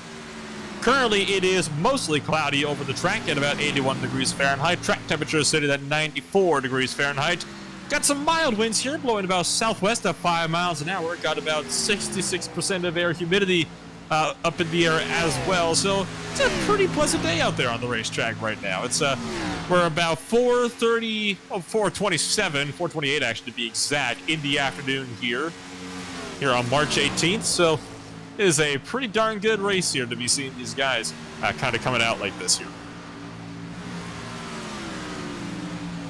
It's a great track, and it's a beautiful day to be racing out here as well, here at Atlanta Motor Speedway. So Nolan, what I'm doing right now is I know I have roughly about 50 laps left of this race. I'm just going to run the high line and the middle line and try to stay away from the low line as much as possible, so I don't get squirrely and end this race on the back of a wrecker here. I'll try to stay this line about right here, and as I come off this, I'll just try to go to the wall and just try to run that line consistently. I'm trying to reel in Randy Drumhiller, who is in 9th right now. He's roughly about 5.5 seconds in front of me. I should be able to reel in on him. I don't know if he's got any damage or not, but I'm got so much faster of a car. I'm turning like 30-second laps here. Very mild right front damage. Yeah, looks to only be cosmetic, though. Certainly not as bad as your back bumper was looking a little while ago before they got that all fixed up as well after your collision with Wyszynski when your motor blew up. So we'll have to see how that plays into factor here. Well, let's see if I can kind of push up into the car in front of me and if my motor's going to overheat again here. I took off some more tape. If I blow up for the second time, this thing's going home. I guarantee you my pit crew's not going to put another engine in it. I'm sorry, but if you blow up again, I will laugh. And I am sorry, but I will, because that would just be too much for me to handle. Well, like we talked about during the commercials, you know, I always curse somebody by picking them to win the race, and it kind of backfired on me here. I guess I should have picked myself. Yeah. I blew up. The commentator's curse. When you curse yourself and you didn't even pick yourself to win, it's a new level of meta there.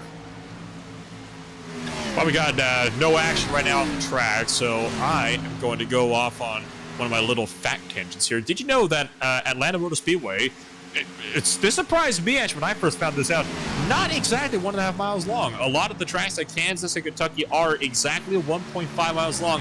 This track, 1.54 miles, so a bit longer there. And I think that in part has to do with the fact of when this track was reprofiled. I believe there was like 1999 or early 2000s that this track was reprofiled from a complete oval into a full oval, so or into a quad oval, excuse me. So it's a bit of an interesting tidbit there that I kind of came across just recently, actually. Well, I've caught Randy Drumhiller in front of me here. That was quick. Oh, he checked up quite a bit. I don't know what that was all about. I'm gonna have to go on the inside here. I think he was trying to let you through. That's what he was trying to do. So coming up fast and just didn't want to fight with you too much. I mean, it makes sense. You're on tires that are about 15 laps quicker than they are.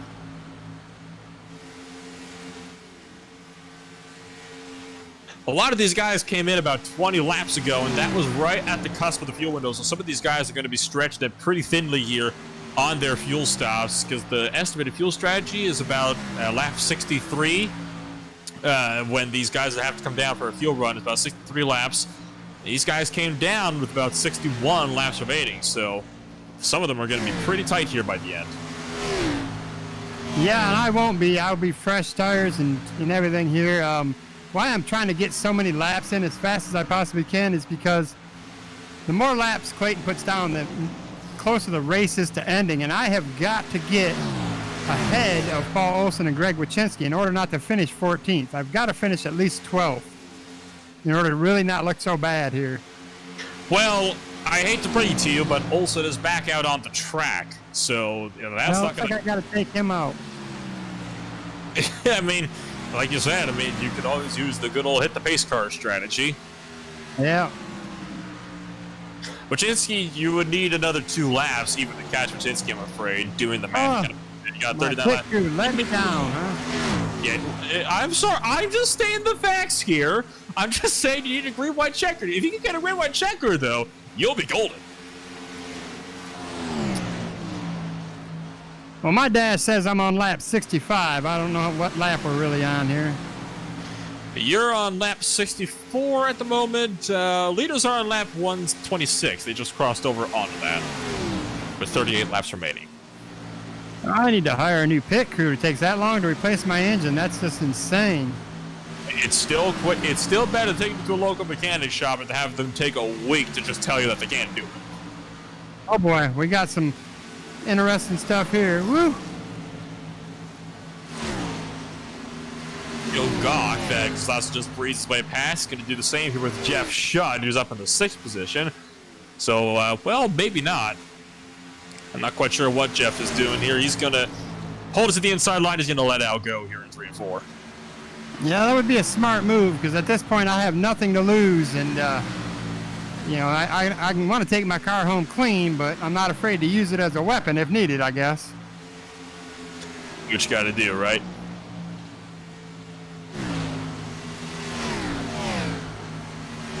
Looks like we're going to be trying to find the leader again here so I can figure out what lap the leaders are on here. Every time my screen is acting up a little bit. You're lap 128. It's going to be about 36 laps remaining here in this race. Well, 35 and a half now that Hoffman is on the back straightaway. At the moment, everybody really is kind of spread out. The only cars that are really close to each other are cars that are in lap traffic. Nobody's actually close to each other battle-wise, so we don't really have any battles to switch to, I'm afraid. It's one of those races now where we're just kind of running hot laps at the moment.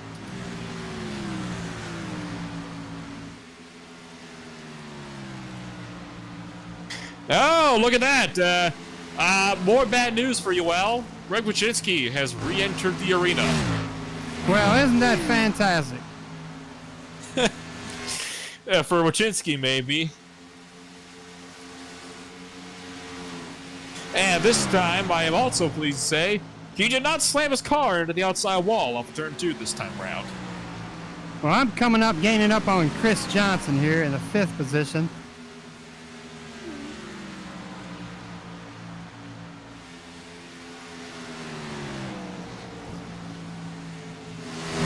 And we already seen how Chris is trying to pass, so I'm going to try to see if I can teach him a little bit of a lesson about inside here. That's how you do an inside pass, Nolan. You back it down a little bit, let them get the high line, and then you go around them. And Chris Johnson,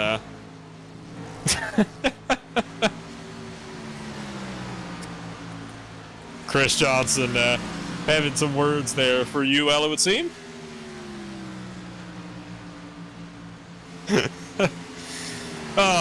It's really good to see that, you know, you guys are all friends at the end of the day down there on the track. You know, a lot of people like to say, you know, a lot of time it's racing first, friendship second, but with a lot of leagues like this one, you run together as long as these guys have. It really is worth it. These guys are definitely always friends on the track, and there's a reason why a lot of them have stuck around here as long as they have. I've been racing with these guys for like over 2 years now, and we've got a really good family relationship, and they know how I race, they know how they race, and that's what makes this league nice, is because everybody knows how they race and they know what to expect. You know, early on in my career, I was the intimidator. If I couldn't pass you, I use my car, you know, and move you out of my way. Since then, I kind of calmed it down and just found the best way to get around you. Well, one of my red boxes here that shows a battle has actually just turned back on again. So we do have a battle on the racetrack. It's not a very close one, but it is something nonetheless. The battle is between Craig Johnson and Kenny Powell. The two drivers are running about 0.4 of a second apart right now through 3 and 4. It's the battle for 7th place. Craig Johnson's right now side by side with Matthew Cisna, who is a lapped car.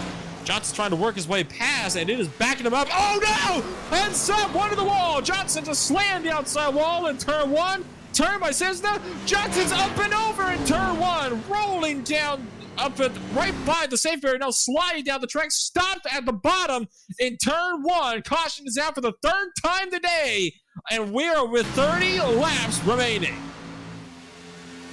That is such a shame. Craig Johnson was also the lucky dog driver there. So all of a sudden, Kenny Powell is going to get waved around onto the lead lap.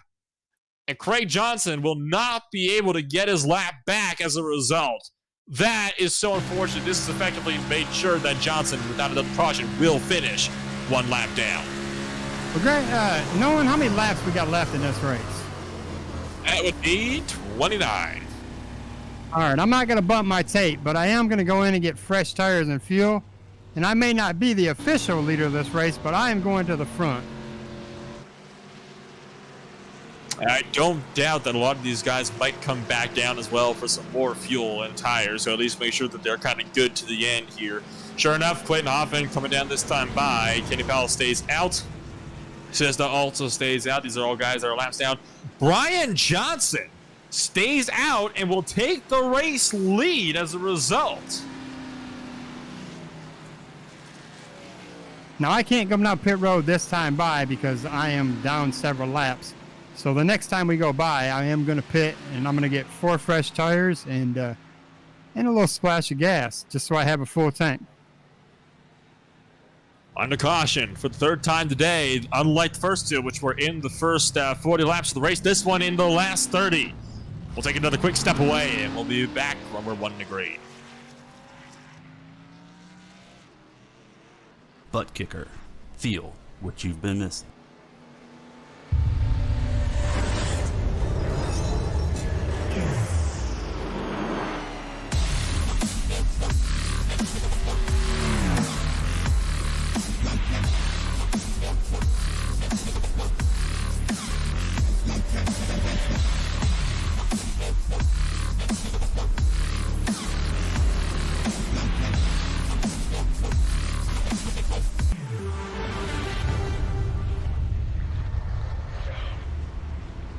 Get yours today at thebuttkicker.com and be sure to use our 20% discount promo code ISCA20.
Brian Johnson, your race leader. Wayne Grossi in second, Chris Johnson third. These are your top 3. They also did not take tires or come down pit road at all in this pit stop. First driver, fresh rubber, Clayton Hoffman, started 4th place, outside row. It's going to be a bit of a rough restart here then for Hoffman. 25 laps remaining. We'll have to see what kind of action these guys will be able to provide. The brand new IRC sedan pace car is going to pull on down to pit road. We're green for hopefully the final time tonight. big wheel spin for Brian Johnson. Back and twitches, he's off and away. Hoffman's looking 3 wide around the outside of Wayne Rossi and Chris Johnson. The run down to turn number 2. Turn 1, excuse me. They almost go 4 wide for a moment as Schaffner goes up the inside in turn number 1. He's going to take the spot. Rossi is already struggling to hang on to the spots here. Looks like Chris Johnson going to have a heck of a time fading off Clayton Hoffman around that outside line as Hoffman has continued to try to look away through. Somehow, Hoffman has gone backwards on this restart rather than forwards. Now Hoffman's going to try to go to the inside. Kozlowski is steaming around the outside as well and nearly wipes them both out.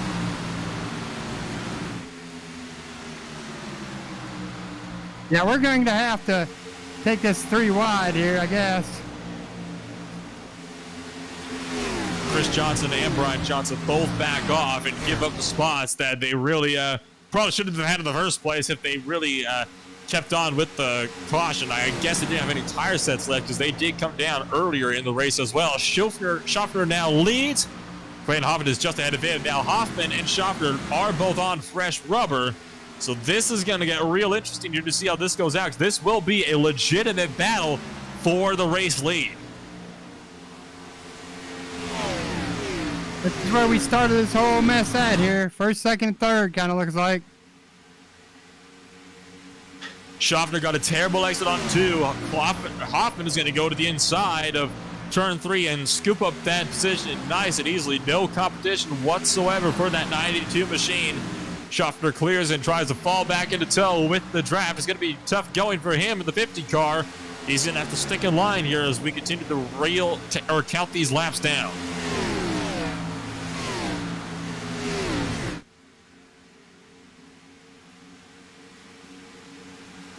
Meanwhile, Chris Johnson is continuing to tumble down spots. He was just passed by Kenny Powell, who's trying to have a go around the outside here. Randy Drumhiller, who is a lap down. They're both trying to get around Brian Johnson. Powell's going to go to the inside of Drumhiller and now the inside of Johnson, who is just a sitting duck, almost 10 miles an hour slower than Powell on the straightaways. Now Kozlowski side by side with Schaffner, and you are about 60 laps down as well, but you had said it. You're going to the front.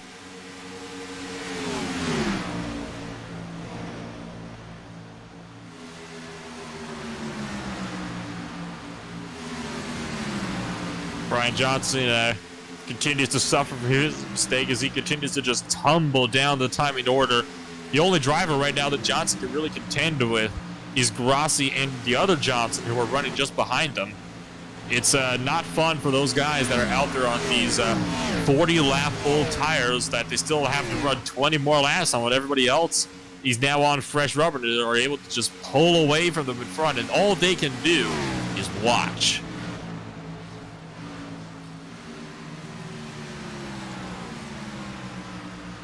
Yeah, Clayton Hoffman has a hell of a race car right now.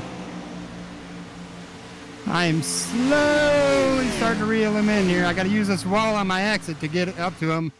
I'm about 0.6 behind him here in order to get past him to get one of my laps back. Unfortunately, it doesn't do me any good. I mean, it's not going to count for anything, really.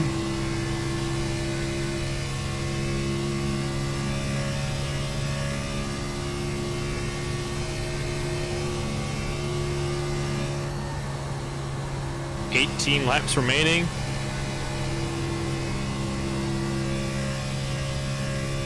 Roughly 27 miles to go. It's been a very long race today, about an hour and a half, and well, sure enough, if this race were to have run green, he would have been finishing it off right about now, but still got 17 laps remaining, another 25 minutes out there on the clock. In the event that this somehow managed to finish on time. But the only way we can finish the race on time at this point is if these guys just started having wreck after wreck after wreck, which thankfully is something we do not have to expect, because these guys have never come down to a situation like that before. No reason to assume they would now.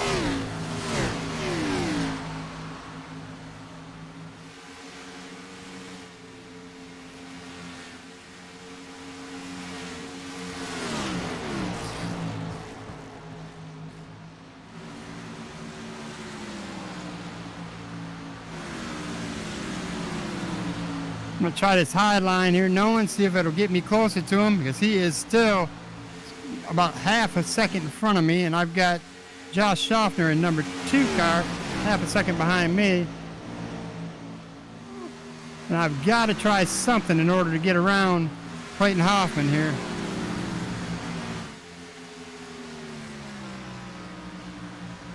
I don't know. Hoffman has been very, very steady all day long. He's pretty much led every lap he's been out here for.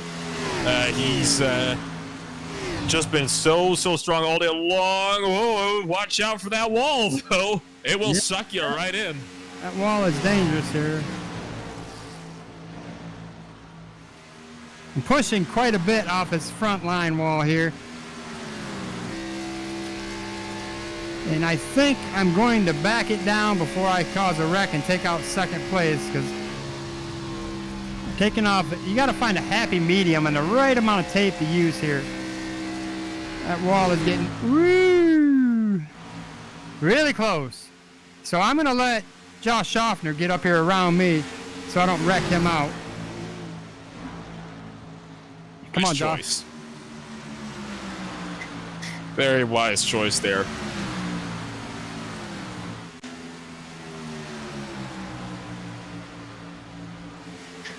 $13 to go. Once again, the field has spread out. But I'm not going to give it to him that easy, you know, and I'm going to make him earn it there.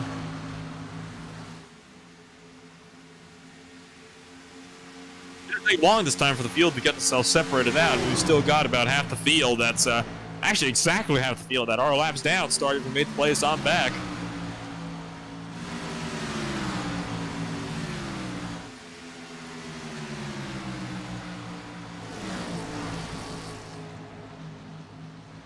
See, you watch this high line. He gets to the inside of me, and the high line is just so much faster if you can drive it.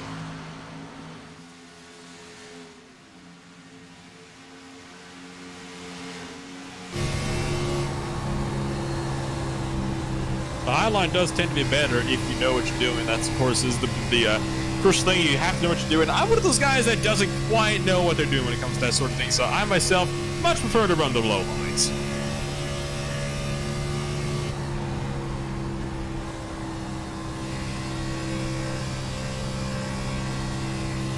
I'm not. I'm letting him by if he can get by, but he just doesn't seem to have the car. A little bit of communication coming out over there as well, it would seem. Powell was just letting you know, I guess, don't be too determined around the outside. Did he say something like that?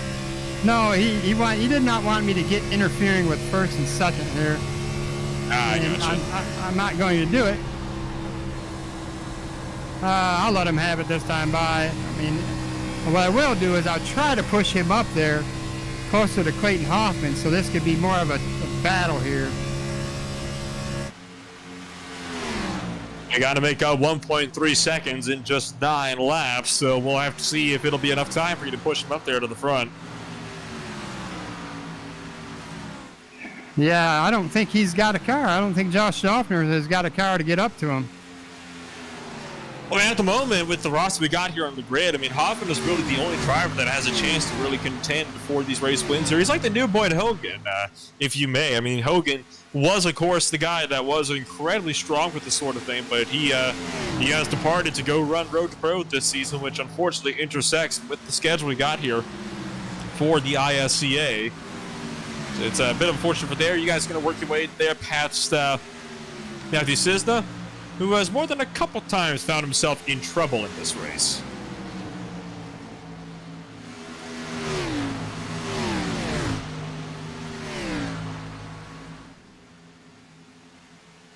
I don't know. The gap does look like it's kind of closing in here, actually. Hoffman has backed off by about a third of a second there. Schaffner has lost a bit of time on entry, but he did gain quite a bit down the backstretch that last time by. Now, he doesn't have enough time to get to him. I mean, there's a consistent 1.5 second gap between the two. They're both kind of lifting at their same points, so they have to, in order for Josh Schaffner to get to him, he's going to have to pick up a different line here. Maybe try a little. He's trying the high line right now, and it's just not working for him.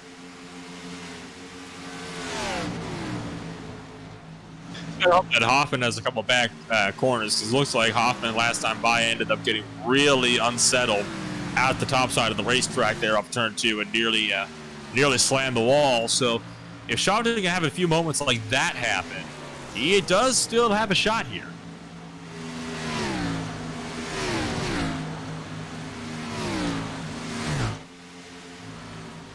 Already they're approaching lap traffic too. You got Paul Olson and Gil Gog just a little ways up the road here, and we've only got 5 laps remaining. So that lap traffic up there is going to play a factor into how this race plays out, it would seem.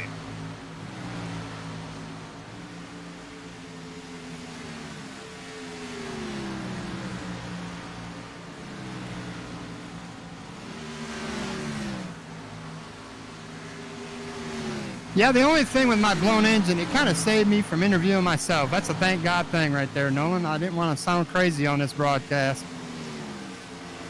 I'm still trying to think about how that would work.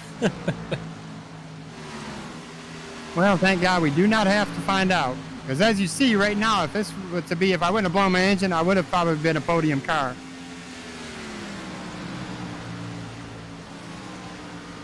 Four laps remaining. Rounding lap 160 of 163. It has been a very long race today. These guys have been out here for about, actually coming up on 3 hours total here if you count the 1 hour practice before this. So these guys have been out here for a while. No doubt they are going to be real tired at the end of this one. Papa's just got to hang on, though, for 3 more laps, 4.5 more miles, and he'll be home free.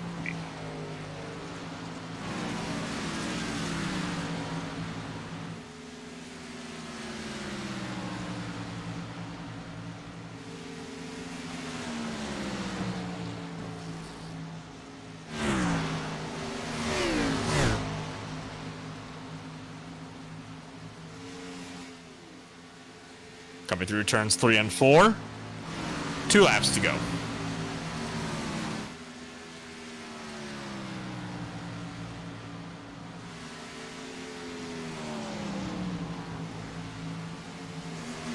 The next race up is going to be at Bristol Motor Speedway. Still unsure if it's going to be a 110 lap race on the dirt or a 250 lap race on the asphalt. We'll hopefully get the confirmation on that here soon and get that updated on the ISCA website later on this week. Hoppen's going to pick off Paul Olson, a lap car who's already 25 down. Check that he's already 8 laps down.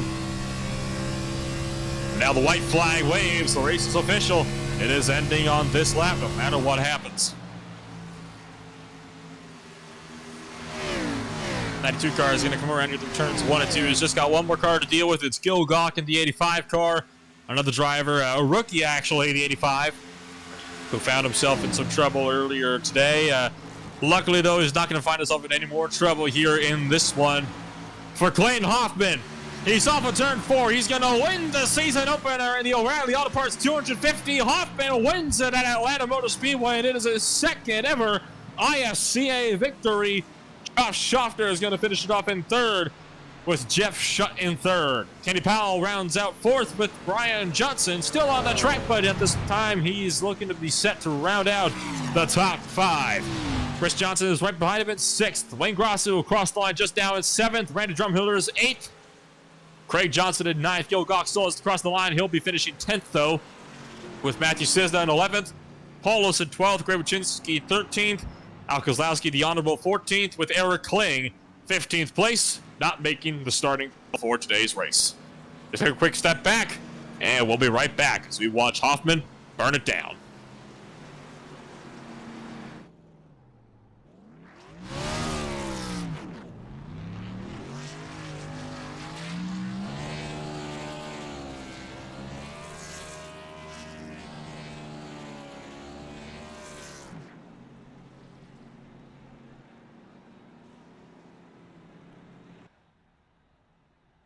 ButtKicker. Feel what you've been missing.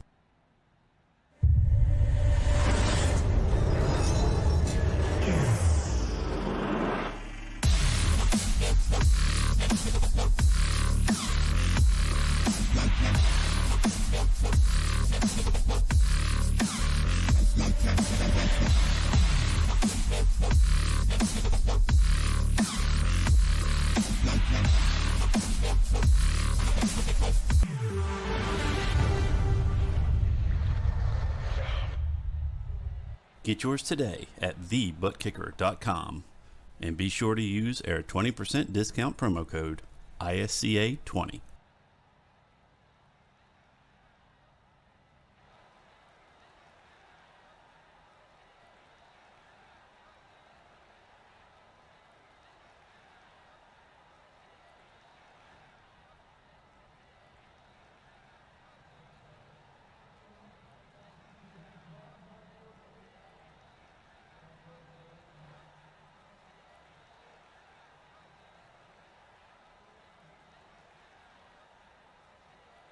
Welcome back to Atlanta. I'm finally climbed out of this hot race car, and we're going to talk to the winners here. We've got Clayton Hoffman, who won this race, and we've got Josh Schaffner and Jeff Shutt.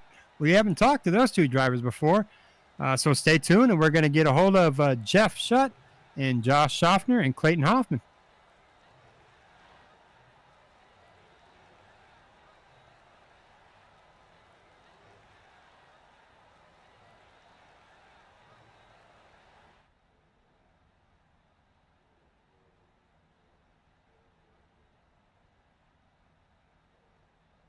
And welcome back. Let's see if we can get a hold of some of our race winners here. We've got third place is Jeff Shutt, the 25. Jeff Shutt, this is Al.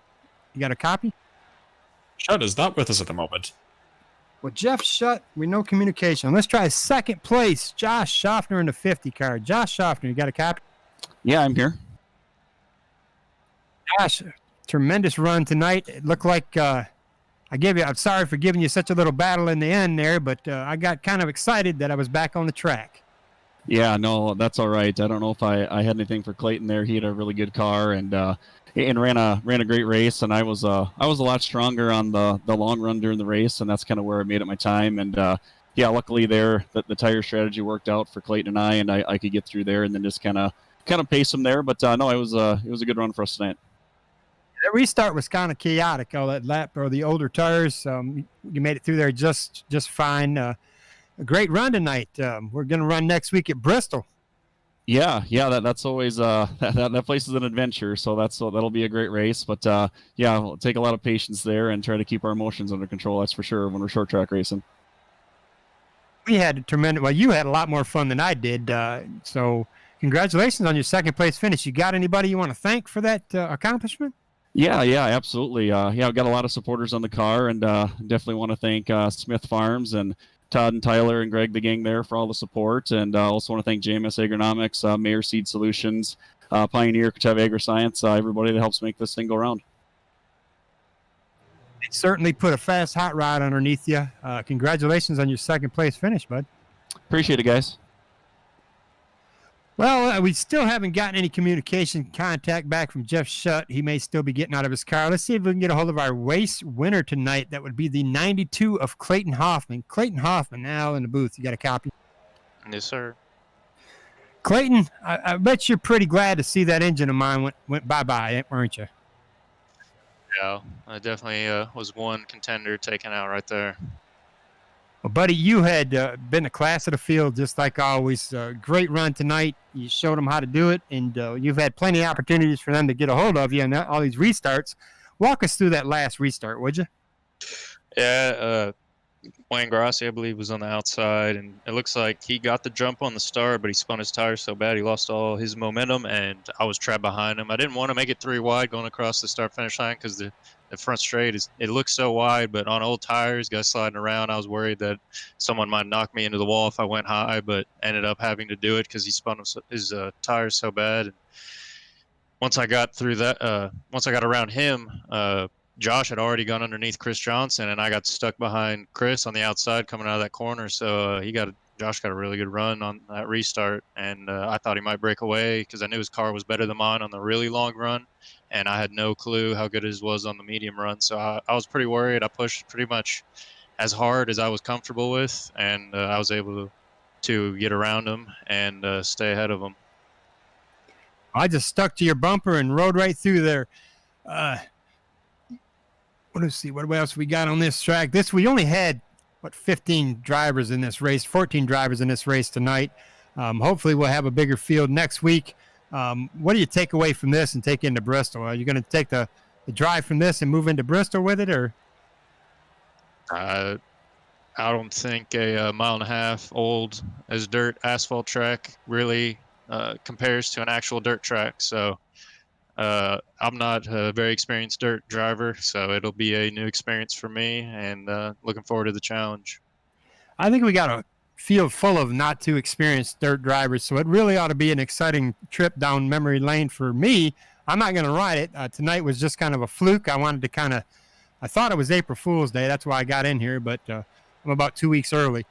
But I enjoyed racing with you guys. Usually I get to watch you guys, and I really don't get the sense of what you guys go through. And I wish I was able to stay out there a little bit more and try. I don't think I would have had anything for you, but try to give you a little competition. Great run tonight, Clayton. Yeah. Let's have some sponsors, buddy. Tell us who put that setup underneath you. Let's give some thanks out.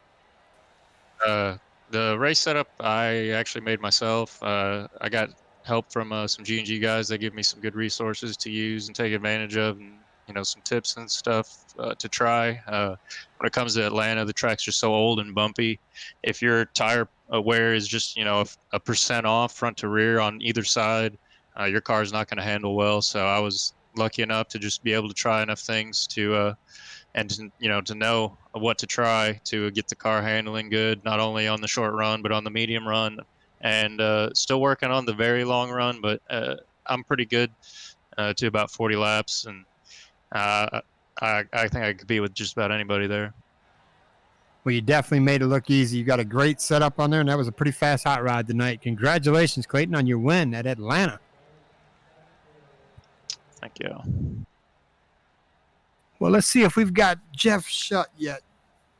I don't think we have Jeff Shutt. We're probably going to have to conclude this broadcast without giving an interview to Jeff. Let's see if I can get a hold of Kenny Paul. Kenny Paul, Al Kozlowski in the booth. You got a copy?